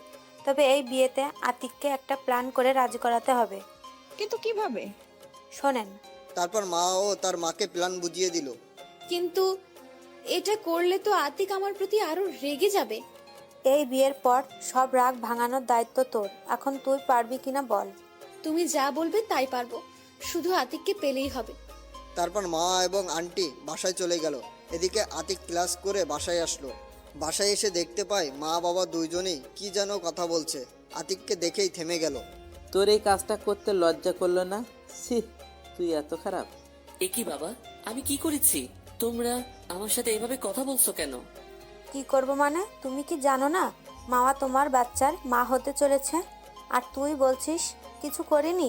কি কি এসব যাতা বলছো মা? আমি এসব কিছুই করিনি। চুপ বিয়াদব, অপরাধ করে আবার মিথ্যা বলা হচ্ছে। বাবা বিশ্বাস করো, আমি কিছু করিনি। চুপ, কোনো কথা বলবি না। সামনের সপ্তাহে তোর ভাইয়ের সাথে বিয়ে। বাবা, আমি এই বিয়ে করতে পারবো না। কি? বাবা প্লিজ বিশ্বাস করো, আমি কিছু করি নাই। আমরা তোমার এত কথা শুনতে চাই না। তুই যদি এই বিয়ে না করিস তাহলে আমাদের মান সম্মান কিছু থাকবে না। আমাদের গলায় দড়ি দিয়ে মরতে হবে। কি বলছো এসব তোমরা? ঠিকই বলছি। এখন তুই বিয়ে করবি কিনা বল। ওকে, আমাকে তোমরা বলির পাঠা করলে যাও, তোমাদের যা ইচ্ছা করো, আমি কিছু বলবো না। বলে রুমে চলে গেল আতিক। চলে যাওয়ার পর আতিকের বাবা ও মায়ের মধ্যে কথোপকথন। আমরা কাজটা কি ঠিক করছি? আরে তুমি চিন্তা করো না তো, ওর মাওয়ার উপর একটু অভিমান আছে, ভেঙে গেলেই শেষ। তুমি যতটা সহজভাবে বলছো ততটা সহজ না। আমরা ছেলেটার মন ভেঙে দিয়েছি মনে হয় না। এরপর আমাদের সাথে ঠিকভাবে কথা বলবে। একটু চিন্তার বিষয়। তবে আগে বিয়েটা হোক, তারপর ভেবে দেখব। এদিকে আতিক রুমে গিয়ে ভাবছে, মেয়েটা পেয়েছে কি আমাকে? আমাকে কি খেলার পুতুল মনে করে? এসব ভাবতে ভাবতে বিকেল হয়ে গেল। দুপুরে খায়নি আতিক। খেতে ডেকেছিল আতিকের মা। তারপর কে যেন দরজায় নক করলো। আতিক, দরজাটা খুলতো। তারপর গিয়ে দরজা খুলে দিল আতিক। কি শুনছিস সব? তোরও বিয়ে হবে নাকি আমার বিয়ের সাথে? মা বাবা তো বললো। কি হয়েছে আমাকে খুলে বলতো। তারপর আতিক তার ভাইয়াকে বলল, বাবা মা কি বলছে সব কিছু।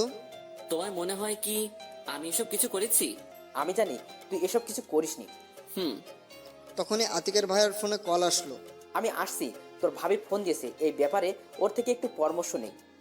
যাও। তারপর আতিক রুম থেকে বেরিয়ে বাইরে চলে আসলো। বাইরে এসে সবাইকে ফোন করে বের হতে বলে। চলে গেল আড্ডাখানায়। গিয়ে দেখে আনান দাঁড়িয়ে আছে। আর ওরা দুজন বাইক থেকে নামলো। আর সবাই বসলো সবাই আড্ডা দিতে। আতিক, তোর মুখটা আজকে এত শুকনো শুকনো লাগছে কেন? এমনি। কি হয়েছে প্লিজ আমাদের খুলে বল। শোনো, তাহলে সব বললাম। তার মানে তুই দুপুরে কিছুই খাসনি? চল খেতে চল। এখন দরকার নেই। শালা উঠ, তুই খাবি আর খেতে খেতে কথা বলবো। তারপর সবাই একটা রেস্টুরেন্টে গেল। খাবার অর্ডার করে বসলো। দোস্ত, আমি বাসায় খাবার খাবো না। 1 মাস কিছু একটা ব্যবস্থা করতে হবে। আরে সমস্যা নেই, আমার যে ফান্ডে টাকা রাখছিলাম সেটা দিয়ে আমরা 4 জন 1 মাস বাইরে খাবো। সেটা করলেই তো হয়। ভাই, ওইটা দিয়ে দূরে কোথাও ঘুরতে যেতে চেয়েছিলাম। শালা ঘোরাঘুরি পরে, আগে সমস্যা সমাধান করতে হবে। আচ্ছা, তোদের ইচ্ছা। দোস্ত, মামা আপুর ব্যবস্থা কি করবি? সেটা দেখতে থাকো। আপনারা কিসের টাকা বুঝেননি তো? এটা আতিকটা 4 বন্ধু মিলে টাকা রাখতো একসাথে সবাই মিলে দূরে ট্যুর করতে যাবে বলে। কিন্তু এখন সেই টাকাই খরচ করতে হচ্ছে। তারপর খেয়ে দিয়ে কিছুক্ষণ আড্ডা দিয়ে বাসায় গেল। বাসায় গিয়ে সোজা রুমে ঢুকলো। অবশ্যই মা জিজ্ঞেস করছিল কোথায় গিয়েছিল, কিন্তু আতিক কোনো উত্তর দেয়নি। এভাবে করতে করতে আতিকদের বিয়ে হয়ে গেল। ভাইয়া বাসর ঘরে ভাবির কাছে চলে গিয়েছে। আতিক এখনও মা বাবার সাথে কথা বলে না, খাবারও খায় না। বাবা মা আতিককে অনেক খেতে বলেছে কিন্তু খায়নি। কোনো কথা বলতে এলেই এড়িয়ে চলেছে। আর মা প্রত্যেক দিন তো আসতো, কিন্তু আতিক কোনো কথা বলতো না। এগুলো ভাবছে তখনই বাবা মা আতিকের সামনে আসলো। বাবা, মেয়েটা বাসর ঘরে একা বসে আছে, তুই যা এখন। আতিক কোনো কথা না বলে রুমে ঢুকলো। রুমে ঢুকে দেখতে পেল মা ঘোমটা দিয়ে বসে আছে। আতিক এসেছে টের পেয়ে বিছানা থেকে ওঠে, এসে সালাম করতে এলো। আতিক সরে গিয়ে অষ্টরুমে চলে গেল। অষ্টরুম থেকে বের হয়ে দেখে মা এখনো দাঁড়িয়ে আছে। সেটা দেখে না দেখার ভান করে আতিক বিছানায় গিয়ে শুয়ে পড়ল। কিছুক্ষণ পর বুঝতে পারলো বিছানাতে কেউ শুয়েছে আর আতিকের পিছন থেকে জড়িয়ে ধরেছে। সাথে সাথেই পিছন থেকে হাতটা সরিয়ে উঠে পড়ল। মাও উঠল। কি পেয়েছিস কি তুই? তোকে স্পর্শ না করা আমি এখন তোর পেটের সন্তানের বাবা? আমাকে বানিয়ে দিলি চরিত্রহীন। তা তো তোর হয় নাই। বিশ্বাস করো, আমার পেটে কোনো সন্তান নেই। এটা আমি তোমাকে পাওয়ার জন্যই করেছি। তাই বলে আমাকে চরিত্রহীন বানিয়ে দিবি? কথা বলিস না কেন? জানি কিছু বলতে পারবি না। শোন, বিয়ে করছস আমাকে, এটাই চাইছিলিস। এখন তুই আমাকে স্পর্শ করবি না। আমার সামনে তোর ওই মুখ যেন না দেখি। দেখো, আমি তোমাকে ভালোবাসি, তাই আমি এই কাজটা করেছি। প্লিজ, তুমি আমার সাথে এমন করো না। তোর ন্যাকা কান্না বন্ধ কর। আমি এখন ঘুমাবো।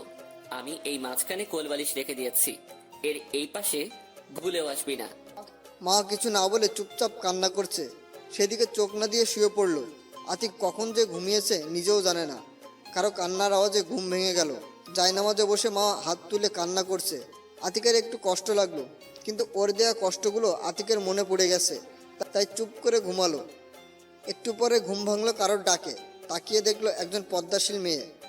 আরে কে আপনি? আরে আমি মাওয়া। তুমি আমাকে এই মুখ দেখাতে মানা করেছো, তাই এভাবে আসলাম। ও আপনি? তা এভাবেও না আসলে খুশি হতাম। আমার তো আসতেই হবে। আর এই নিন চা। সরি, আমি চা খাই না। আপনি এখন যেতে পারেন। প্লিজ, আমার উপর রাগ খাবারের উপর কেন দেখাচ্ছ? তোকে এত কথা বলতে বলেছি? তোকে এখান থেকে যেতে বলছি না? তারপর মা মাথা নিচু করে চলে গেল। আতিক চলে গেল ফ্রেশ হতে। এদিকে মা আবার রান্নাঘরে গেল। কি আতিক চা নিয়েছে? না আম্মু, উল্টো আমাকে ঝাড়ি দিয়ে পাঠিয়ে দিয়েছে। বললাম যাস না ওর সামনে, তবুও গেলি। যাব না কেন? যেতে হবে। তোমার ছেলে যদি আমাকে মেরেও ফেলে, শেষ নিঃশ্বাস ত্যাগ করার আগ পর্যন্ত আমি ওর কাছে যাওয়ার চেষ্টা করব। ও আমার ছেলেকে এতটা ভালোবাসিস, তাহলে প্রথমে এমন করলি কেন? প্রথমে তোমার ছেলের ভালোবাসা বুঝতে পারিনি, তাই।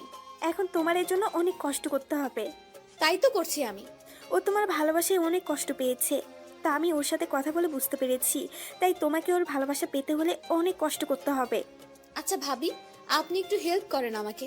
আমি তোমার সাথে সব সময় আছি। থ্যাঙ্কস ভাবি। ওয়েলকাম। তবে আমার দেবরটাকে কষ্ট দিতে পারবে না কখনো। হয়েছে, তোদের এদিকে রান্না হয়ে গেছে, এখন এগুলো খাবার টেবিলে নিয়ে যা। আরে আমাদের তো খেয়ালই নেই। খাও দাও। মা, আমাকেও দিন। আপনি আমাকে রান্নায় সাহায্য করতে দেননি। ও তুই আমাকে আপনি করে বলছিস কেন? তোরা আমার মেয়ে, তাই সবসময় আমাকে আম্মু ডাকবি এবং তুমি করে কথা বলবি। আচ্ছা আম্মু। তারপর দুজনে খাবার টেবিলে খাবার নিয়ে গেল। ওদের খাবার নেওয়া দেখে বাবা আর ভায়া খাবার টেবিলে চলে আসলো। এদিকে আতিক অষ্টরুম থেকে বের হয়ে কিছুক্ষণ ফোন টিপলো। তারপর রেডি হয়ে নিচেই বের হলো কলেজে যাওয়ার জন্য। ও, তুমি এসে পড়েছো? আমি এক্ষুনি ডাকতে যাচ্ছিলাম। আতিক কিছু না বলে হাঁটা ধরলো। ওই দাঁড়া। বলো। কোথায় যাচ্ছিস এখন? কলেজে যাব, কাজ আছে। আজকে তোর কলেজে যাওয়ার দরকার নেই। আজকে নিজুমদের বাসায় যাব। তুই আর মাওয়া আমাদের সাথে যাবি, আর তারপর এসে আমি আর নিজুম মাওয়াদের বাসায় যাব। ভাইয়া, আমার দ্বারা এসব হবে না। মানে? ভাবি, আমি একজন চরিত্রহীন, আর তার সাথে এই বাসার মানুষের একসাথে খাই কি করে? ওইসব বাদ দে বাবা, এখন খেতে আয়। আরে না, আপনারা আমার জন্য গলায় দড়ি দিয়ে মরতে চেয়েছিলেন। বলেই চলে আসলো আতিক। তারপর বের হয়ে বন্ধুদের সাথে এক হয়ে খেতে গেল। এদিকে আতিক চলে যাওয়ার পর, কেন তোমরা ওর সাথে এমন করলে? বলে দিল না ওকে আমরা বিয়েতে আনন্দ করতে দিলে না, আর এমন একটা কাজ করছো যে ঘরের খাবারও খাচ্ছে না। আমি ভাবতেও পারিনি এত কিছু হবে। আমি আর কিছু বলবো না, তোমরা বুঝো। বলেই খাবার টেবিল থেকে উঠে গেল আতিকের ভাই। মা, আজকে আমাদের বাসায় যেতে হবে না, সবকিছু ঠিকঠাক হলেই যাব। আচ্ছা ঠিক আছে। আর ভালো লাগছে না, কি যে শুরু হলো বাড়িতে। আমি তোমাকে মানা করলাম এটা করতে, তবুও তুমি করলে। আমি করেছি, এটা আমিই ঠিক করব। বলেই কিছু না খেয়ে চলে গেল আতিকের মা। তারপর সবাই না খেয়ে চলে গেল। আর মা তো আতিক বের হওয়ার সাথে সাথেই রুমে চলে গেছে। কিছুক্ষণ কেঁদে কলেজে যাওয়ার জন্য বের হলো। তখনই দেখে সবাই একসাথে সোফায় বসে আছে। কোথায় যাচ্ছিস সেভাবে? সকালেও দেখলাম পর্দা করছিস নাকি? এখন থেকে করব। আর এখন কলেজে যাচ্ছি। আজকে যাওয়ার দরকার নেই, কিছুই তো খাওস নাই। থাক, যতদিন তোমার ছেলে বাসার খাবার না খাবে ততদিন আমি খাবো না। এতে যদি মরে যাই তো যাব। শুধু তুই কেন, বাসার কেউই খাবে না এখন থেকে। আচ্ছা আমি কলেজে যাচ্ছি। আচ্ছা যাও, দেখো আমার দেবরটার মন জয় করতে পারো কি না। সেজন্যই তো যাচ্ছি। এদিকে আতিকরা খাবার খেয়ে কলেজে গেল। কলেজে গিয়ে সবাই এক জায়গায় বসে আড্ডা দিচ্ছিল। দোস্ত দেখ, এই কলেজে প্রথম কাউকে বোরকা পরা এত সুন্দর একটা মেয়ে দেখছি। শালা মোনার কাছে বলা লাগবে। দেখ দোষ, মেয়েটা এইদিকে আসছে। তো আমি কি করব? এর মধ্যে মেয়েটা এসে আতিকের পাশে বসলো। এ কি, কে আপনি? এখানে বসেছেন কেন? আমি আমার স্বামীর কাছে বসবো না তো কার কাছে বসবো? আতিকের বুঝতে বাকি রইল না, এটা কে। সকালের পদ্মার কথা মনে পড়ে গেল। দেখেন, আমি একা আছি, ভালো আছি, আমাকে একটু শান্তিতে থাকতে দিন। আমি জানি তুমি ভালো নেই, আর তুমি আমাকে ছাড়া একদম ভালো থাকতে পারবে না। চুপ হয়ে গেলেন কেন? বলেন, সমস্যা নেই, ও কিছু বলতে পারবে না। তারপর আতিকের দিকে তাকাতেই দেখে আতিক নেই। দূরে তাকিয়ে দেখে আতিক হাঁটছে। তখনই মা উঠে দৌড় দিয়ে আতিকের পিছন থেকে জড়িয়ে ধরলো। আতিক দাঁড়িয়ে গেল, অনুভূতিটা বোঝার চেষ্টা করছিল। তখন আতিকের আগের কথা মনে পড়ে গেল। পেছন থেকে ছাড়িয়ে 2টা থাপ্পড় মারলো। কি সমস্যা কি আপনার? আপনাকে মানা করা সত্ত্বেও কেন আমার কাছে আসেন? কি হলো, দাঁড়িয়ে আছেন কেন? যান আমার সামনে থেকে। আতিক কি করবে ভেবে পাচ্ছে না, তাই মাওয়াকে ছাড়িয়ে ক্লাসে চলে গেল। দোস্ত, তোর হাতে রক্ত। আতিক হাতের দিকে তাকিয়ে দেখে সত্যি রক্ত। তুই কিন্তু এখন বেশি বেশি করছিস। আমি কি করেছি? ওকে আমার কাছে আসতে মানা করি, তবু আসে কেন? তাই বলে এভাবে করবি? আমি জানি থাপ্পড়টা এত জোরে মারা উচিত হয়নি, কিন্তু ও আমাকে আমার বাবা মায়ের সামনে চরিত্রহীন বানিয়েছে, তবু তোরা বলবি আমি বাড়াবাড়ি করছি? অধরা আর তিথি চুপ হয়ে গেল। কি হলো, এখন চুপ কেন? সরি রে, ভুলে গিয়েছিলাম। তবে মা বাপুর কষ্ট দেখতে পাচ্ছি না। আমার মনে হয় তোকে সত্যিই ভালোবাসে। আতিক কিছু বলতে যাবে, তখনই স্যার এসে পড়লো। তারপর ক্লাস করে বের হয়ে দেখতে পেল আতিক নামাজ পড়ে গিয়ে বিছানায় শুয়ে ঘুমাচ্ছে। এদিকে মাওয়া এসে দেখে আতিক ঘুমাচ্ছে। আতিকের ঘুমন্ত মুখের দিকে তাকিয়ে থাকলো। কিছুক্ষণ তাকিয়ে থেকে আতিকের পাশে বসে মাথায় হাত বুলিয়ে দিচ্ছে। এদিকে আতিকের ঘুমের ভিতরে মনে হচ্ছে কেউ আতিকের মাথায় হাত বুলিয়ে দিচ্ছে, যেটা আতিকের খুব ভালো লাগছে। কে আতিকের মাথায় হাত বুলাচ্ছে সেটা দেখতে চোখ খুলতেই দেখে মাওয়া। আতিক এক ঝটকায় হাত সরিয়ে নিল। কি হয়েছে, এমন করছো কেন? আপনি আমাকে স্পর্শ করে সাহস পেলেন কোথায়? আপনাকে এতবার বলার পরও কেন আপনি আমার সামনে আসেন? তুমি আমাকে মারো, যা ইচ্ছা করো, তবুও তোমার থেকে দূরে থাকতে বলো না প্লিজ। আতিক কিছু বলতে যাবে, তখনই ভাবি রুমে আসলো। তাতে আতিক থেমে গেল। কি, তোমাদের সব গোছানো শেষ হয়েছে? ভাবি, সব গুছিয়ে নিয়েছি। ও তাহলে তো ভালোই। এখন চলো, খেতে চলো, মা খেতে ডাকছে। আচ্ছা ভাবি, চলুন আগে খেয়ে আসি, তারপর রেডি হয়ে বের হব। আচ্ছা চলো। তারপর মা পদ্মা করে বের হলো এবং খাবার টেবিলে খাবার সাফ করে দিতে লাগলো। কি হলো মাওয়া, তুমি বসছো না কেন? আসলে বাবা, এখানে খাবার খেতে হলে আমার মুখ খুলতে হবে। ও তাহলে বাবা আপনারা খান, আপনারা খাওয়ার পর আমি মাও খেয়ে নিব। আচ্ছা ঠিক আছে। তারপর আর কোনো কথা হলো না। আতিক খেয়ে উঠলো। তারপর মা আর আতিকের ভাবি খেলো। আতিক রুমে ছিল। রুমে গিয়ে ফ্রেশ হয়ে বের হলো রেডি হওয়ার জন্য। বের হয়ে দেখে মা শাড়ি পরেছে, আর সাথে সাথে মা আতিকের দিকে ঘুরলো। সরি, আমি বুঝতে পারিনি আপনি শাড়ি চেঞ্জ করছেন। বলেই আবার ওয়াশরুমে ঢুকলো আতিক। আরে আরে, আমি কি তোমায় কিছু বলেছি? এমন ভাব করছে যেন কিছু পর স্ত্রীর শরীর দেখছে। আতিক না শুনে চলে গিয়েছিল। কিছুক্ষণ পর এই যে আমার হয়ে গেছে, এখন তুমি বের হতে পারো। আতিক বের হয়ে ওর দিকে তাকালো। আকাশি কালারের শাড়িতে ওকে অনেক সুন্দর লাগছিল। ইচ্ছে করছিল তাকিয়ে থাকতে, কিন্তু আবার কি যেন মনে করে তাকালো না আতিক। তারপর আতিক একটা নীল শার্ট পরে রেডি হলো। তারপর মামা নীল শার্ট পরতে দেখে ও একটা নীল বোরকা পরেছে। তারপর আতিক হাতে ব্যাগ নিয়ে নিচে আসলো। নিচে এসে দেখে ভাবি আর ভাইয়া রেডি হয়ে নিচে বসে আছে। আয়, তোদের জন্য অপেক্ষা করছিলাম। চলো, এসে গেছি। তাড়াতাড়ি চল, 9টায় বাস ছাড়বে। তারপর আতিকের মা বাবা ও আঙ্কেল আন্টিকে বলে বের হলো। তারপর রিক্সা নিয়ে বাস স্ট্যান্ডে গেল আর বাসের টিকিট বুকিং করে সিটে বসলো। আতিক বসার আগে মা জানালার পাশে বসলো। আতিক কিছু বলল না, আর আতিকের ভাইয়ারা আতিকদের সামনে সিটে বসেছে এবং তার পাশে বসলো। কিছুক্ষণের মধ্যে বাস ছেড়ে দিল। আতিক কানে হেডফোন দিয়ে গান শুনতে শুরু করলো, কিন্তু সেটা বেশিক্ষণ সম্ভব হলো না। মা আতিকের কান থেকে হেডফোন খুলে দিল। কি হলো, হেডফোন খুললেন কেন? হেডফোন খুলবো না তো কি করব? আমি যে তোমার পাশে বসে তাতে তোমার বিন্দু মাত্র আক্ষেপ নেই। শোনেন, আমার উপর রাগ দেখে লাভ নেই। আমি আপনার রাগকে পরোয়া করি না। তা করবে কেন? ফেসবুকে মেয়েরা কমেন্ট করে, গল্পে তারা আছে, আমাকে দিয়ে কি করবে? শুনুন, আমি আপনাকে আগেই বলেছি আপনাকে আমার প্রয়োজন নেই। আর আমার ফেসবুকে আমার গল্প যারা কমেন্ট করে আমি তাদের বোনের মতো সম্মান করি। জানি তো। শোনো, আমার সাথে একটু গল্প করলে কি হয়? দেখো ভাবিরা কত রোমান্টিক ভাবে তাদের ট্রাভেলটা এনজয় করছে। এসব আমার সাথে করতে আসবেন না, ওকে? আমাকে একটু শান্তিতে থাকতে দিন। মা আর কিছু করলো না, শুধু আতিকের দিকে তাকিয়ে আছে আর চিন্তা করছে। এই কি সেই আতিক যে আমার শত অপমান সহ্য করেও আমার পিছু পড়েছিল? এই কি সেই আতিক যে আমার ভালোবাসা পাওয়ার জন্য কত থাপ্পড় খেয়েছে আর এখন আমাকে দেখতেই পাচ্ছে না?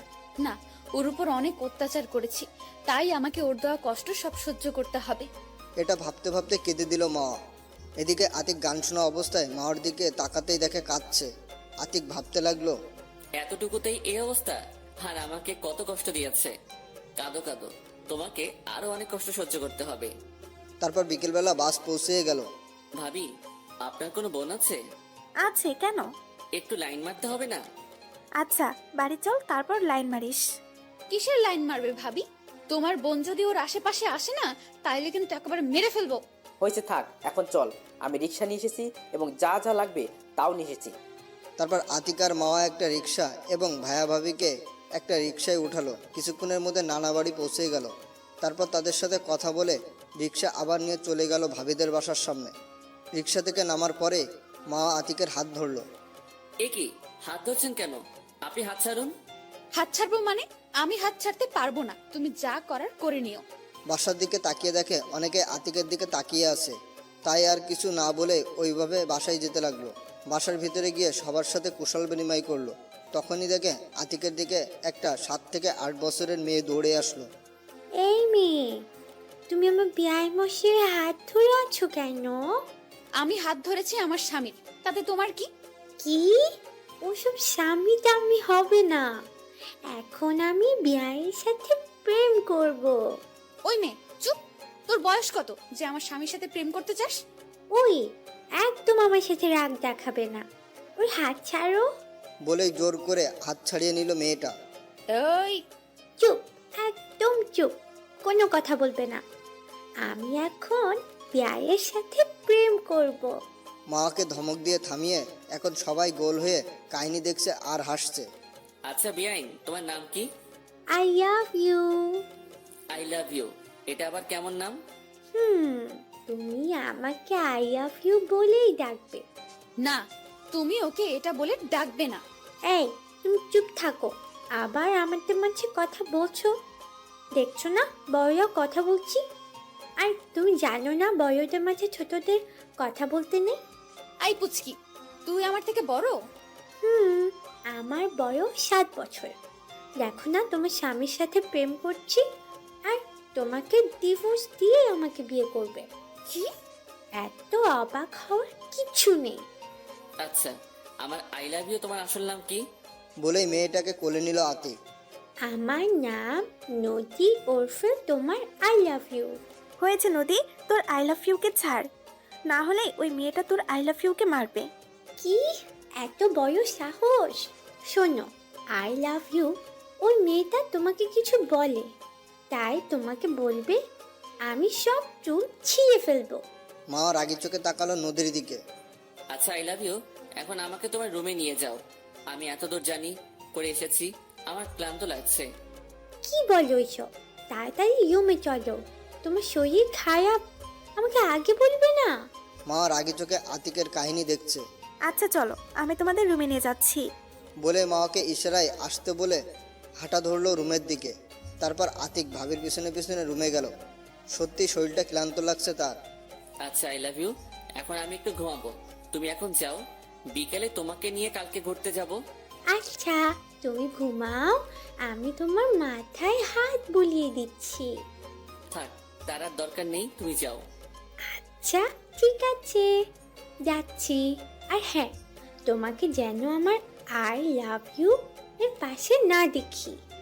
মা নিশ্চুপ রাগি চোখে তাকিয়ে আছে। তারপর নদী চলে গেল রুম থেকে। তখন মা আসলো আতিকের কাছে। ওর সাথে এরকম ব্যবহার না করলে হতো না?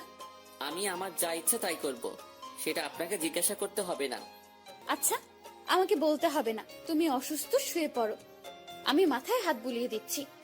না থাক, তার আর দরকার হবে না, আমি আমার মতো থাকতে পারবো। মা কিছু বলতে যাবে তার আগে আতিকের ভাবি রুমে আসলো, হাতে ট্রেতে কিছু নাস্তা নিয়ে। আতিক, এই শরবতটুকু খেয়ে নাস্তাটা করে নে, শরীর ভালো লাগবে। আরে ভাবি, এসবের কি দরকার ছিল? তুই চুপ থাক। মাওয়া, আয় এখানে বস, তারপর দুজনে নাস্তা কর। আচ্ছা ভাবি। বলে আতিকের পাশে এসে বসলো মাওয়া। তারপর দুজনে নাস্তা করার পর তাই ফোনটা হাতে নিয়ে বসে ফেসবুকে ঢুকলো আতিক।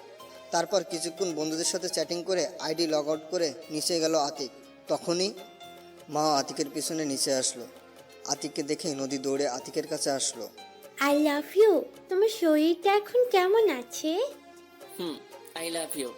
আমার শরীরটা এখন ভালো আছে। বলে নদীকে কোলে নিল আতিক। তারপর সবাই মিলে কিছুক্ষণ আড্ডা দিল। তবে মার মনটা খারাপ ছিল, কিন্তু আতিক কিছু বলেনি।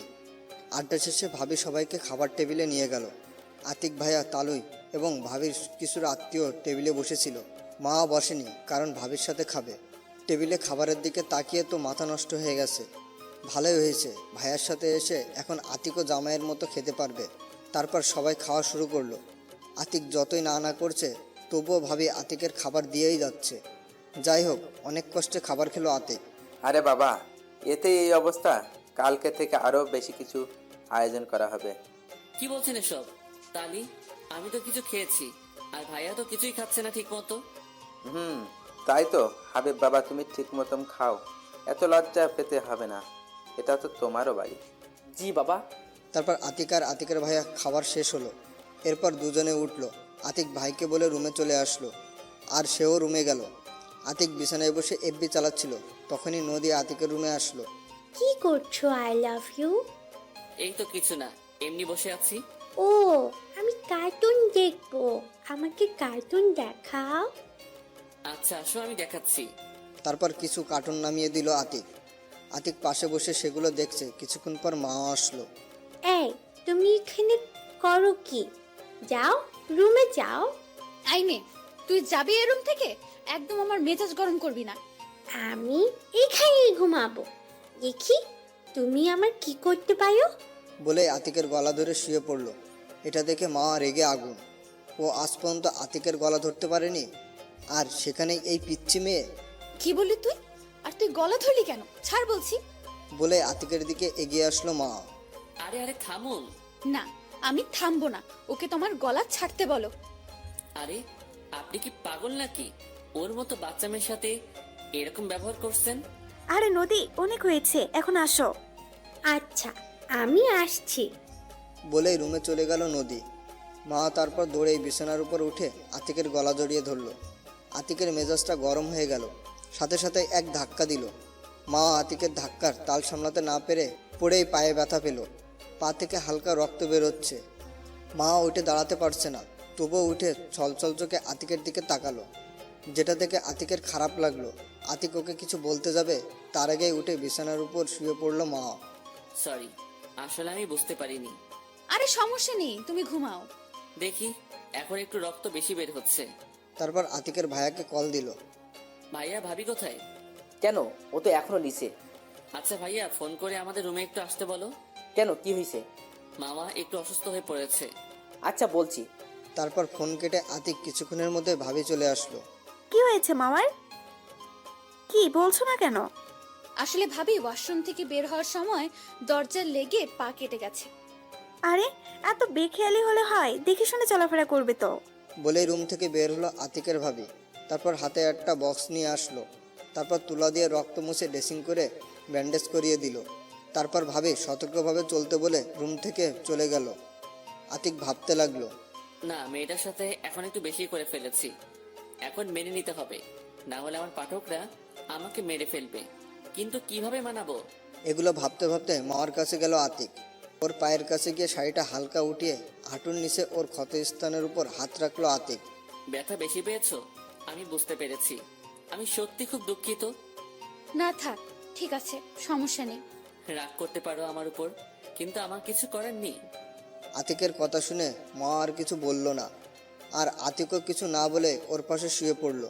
এভাবে ভাবিদের বাড়ি আরও একদিন থেকে বাসায় চলে আসলো। এই কয়েকদিনে মার সাথে আগের মতোই ব্যবহার করেছে, তবুও নীলর্জের মতো আতিকের কাছে আসতে চাইতো। যাই হোক, আতিক বাসায় আসলো বিকেলবেলা। তারপর ভাবি মাওয়াকে রুমে নিয়ে গেল, কারণ ওর পায়ে অনেক ব্যথা আছে। আতিক বাসায় যাওয়ার পরেই মা আতিকের রুমে ডাকলো। তারপর আতিক রুমে গিয়ে ফ্রেশ হয়ে মায়ের কাছে গেল। আসার সময় মা জিজ্ঞেস করেছিল কোথায় যাচ্ছে, কিন্তু আতিক উত্তর না দিয়ে চলে এসেছে। এসেই মায়ের রুমে প্রবেশ করেই দেখে বাবাও আছে। কিসের জন্য ডেকেছো মা? ও তুই এসে গেছিস, এখানে বস।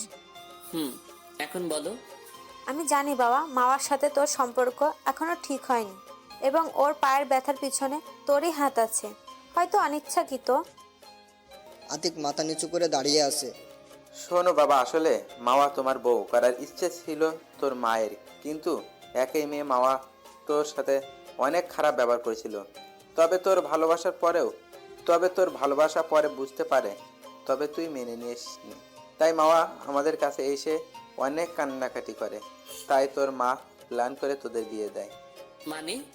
মানে এটাই, মামা তোকে এভাবে বিয়ে করতে চায়নি, তবে আমি জোর করে তোদের এভাবে বিয়ে দিই। মাওয়া আমাকে মানা করেছিল, কিন্তু আমি শুনিনি। আতিক তো অবাক, তাহলে মার সম্পূর্ণ নির্দোষ? বাবা, আসলে মাওয়ার কোনো দোষ নেই, তুই ওকে মেনে নে। বাবা, যা দোষ করার আমি করেছি, তুই আমাকে যা শাস্তি দেওয়ার দিতে পারিস। আরে মা, এসব কি বলছো তুমি? যা হওয়ার ভালোই হয়েছে। আমি মামাকে ছাড়া বাঁচতাম নাকি? ওকে বাবা, তুই মেয়েটাকে কষ্ট দিস না আর। আচ্ছা, আমি তাহলে এখন যাই বাবা। আচ্ছা, যা। আতিক যখনই বের হতে যাবে তখনই দেখে আতিকের ভাবি দরজার কাছে দাঁড়ানো। আরে আসতে যা, বউ কেউ নিয়ে যাবে না। তবুও যেতে হবে। শোন, একটু রোমান্টিক ভাবে কাজ করিস। আচ্ছা।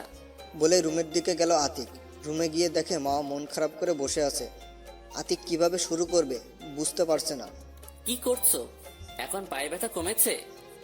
মা ছলছল চোখে আতিকের দিকে অবাক পানে তাকিয়ে আছে। অবাক হবার কিছু নেই, আমার সোনা বউ। বলেই গালে একটা কিস করলো আতিক। মা এবার কেঁদে দিল। আতিক মাকে উঠিয়ে আতিকের কোলে বসালো। কি হয়েছে, কাঁদছো কেন? তুমি এত রোমান্টিক হলে কিভাবে? তুমি তো আমাকে চোখেই দেখতে পারো না। আরে ওটা তো এতদিন ভুল করেছি, তুমি আমাকে ক্ষমা করে দাও। আমি না জেনে তোমাকে কষ্ট দিয়েছি। আরে তোমার ক্ষমা চাওয়ার দরকার নেই, তুমি আমাকে আগের মতো ভালোবাসবা, তাহলেই হবে। আমি কি তোমাকে কম কষ্ট দিয়েছি নাকি? তবে তুমি আমাকে এত ভালোবাসো কেন?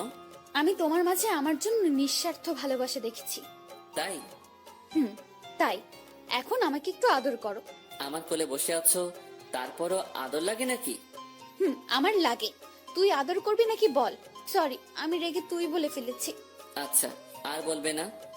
আচ্ছা, এখন আদর করো আমাকে। কিভাবে করব? দাঁড়াও, দেখাচ্ছি। বলে আতিকের ঠোঁটের সাথে ঠোঁট মিলে দিল মা। তারপর 2 মিনিট পর ছাড়লো। আরে তুমি এখন অসুস্থ, এখন একটু বিশ্রাম করো। আমি এখন আর অসুস্থ নেই, আমি তোমার কোলে বসে থাকবো। তারপর দুজনে কিছুক্ষণ গল্প করলো আর নিচ থেকে ডাক আসলো। আতিক, মাওয়াকে নিয়ে নিচে আয় তো একটু। এখন তুমি যাবে কিভাবে? তুমি শুধু আমার হাতটা ধরো, তাহলেই আমি যেতে পারবো। থাক, তার আর দরকার নেই। বলে মাকে কোলে নিল আতিক। আরে করছোটা কি? তোমার কষ্ট হবে। তুমি চুপ থাকো তো। আচ্ছা, চুপ থাকবো, তবে আমার নিকাবটা তো পড়তে দাও। নিচে বাবা ভাইয়েরা তো থাকতে পারে। তারপর মাকে নামিয়ে বিছানায় বসিয়ে নিকাবটা এনে দিল আতিক। সে নিকাবটা পরে নিল। যদি কোনো স্ত্রী পর্দা করে তবে তার স্বামী গর্বিত হয়। যাই হোক, মাকে নিকাব পরিয়ে কোলে তুলে নিল। মা আতিকের গলা জড়িয়ে ধরলো, তারপর নিচে গেল। আতিক যখন সিঁড়ি দিয়ে নামছিল তখনই মা নিচে তাকিয়ে দেখে সবাই তাদের দিকে তাকিয়ে আছে, আর সাথে সাথে লজ্জায় আতিকের বুকে মুখ লুকালো। তারপর আতিক নিচে নেমে খাবার টেবিলে গেল। আরে ওকে এখন আনছিস কেন? আমাদের খাওয়া শেষ হলে নিয়ে আসছি।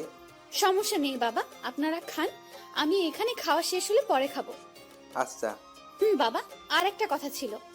বলো মা। বাবা, আমি আর কলেজে যাব না, মায়ের সাথে হেল্প করব। তাই আমিও কিন্তু আছি। আচ্ছা, তোমরা যা করো, সমস্যা নেই। আচ্ছা। আমি আমার টাকা জমিয়েছিলাম, এখন তা দিয়ে আমি একটা কোম্পানি করতে চাই, যেটা এখন হাবিব চালাবে। আমি সাহায্য করব, আর আতিকের লেখাপড়া শেষ হলে আতিকও কাজ করবে, আমি বিশ্রাম নিব। আচ্ছা আব্বা। তারপর সবাই খাওয়া দাওয়া করলো এবং মা খাওয়া শেষে ওকে নিয়ে রুমে গেল আতিক। তারপর ওকে নামালো। আতিকও ওর পাশে শোলো। আমার একটা আবদার রাখবে? বলো। শোনো, তুমি তো কলেজে যাবা, বাসায় তো আমার সিম্পল কাজ, তাই আমার একটা বাবু চাই। আচ্ছা, এখন না নিলে হয় না? না, হয় না।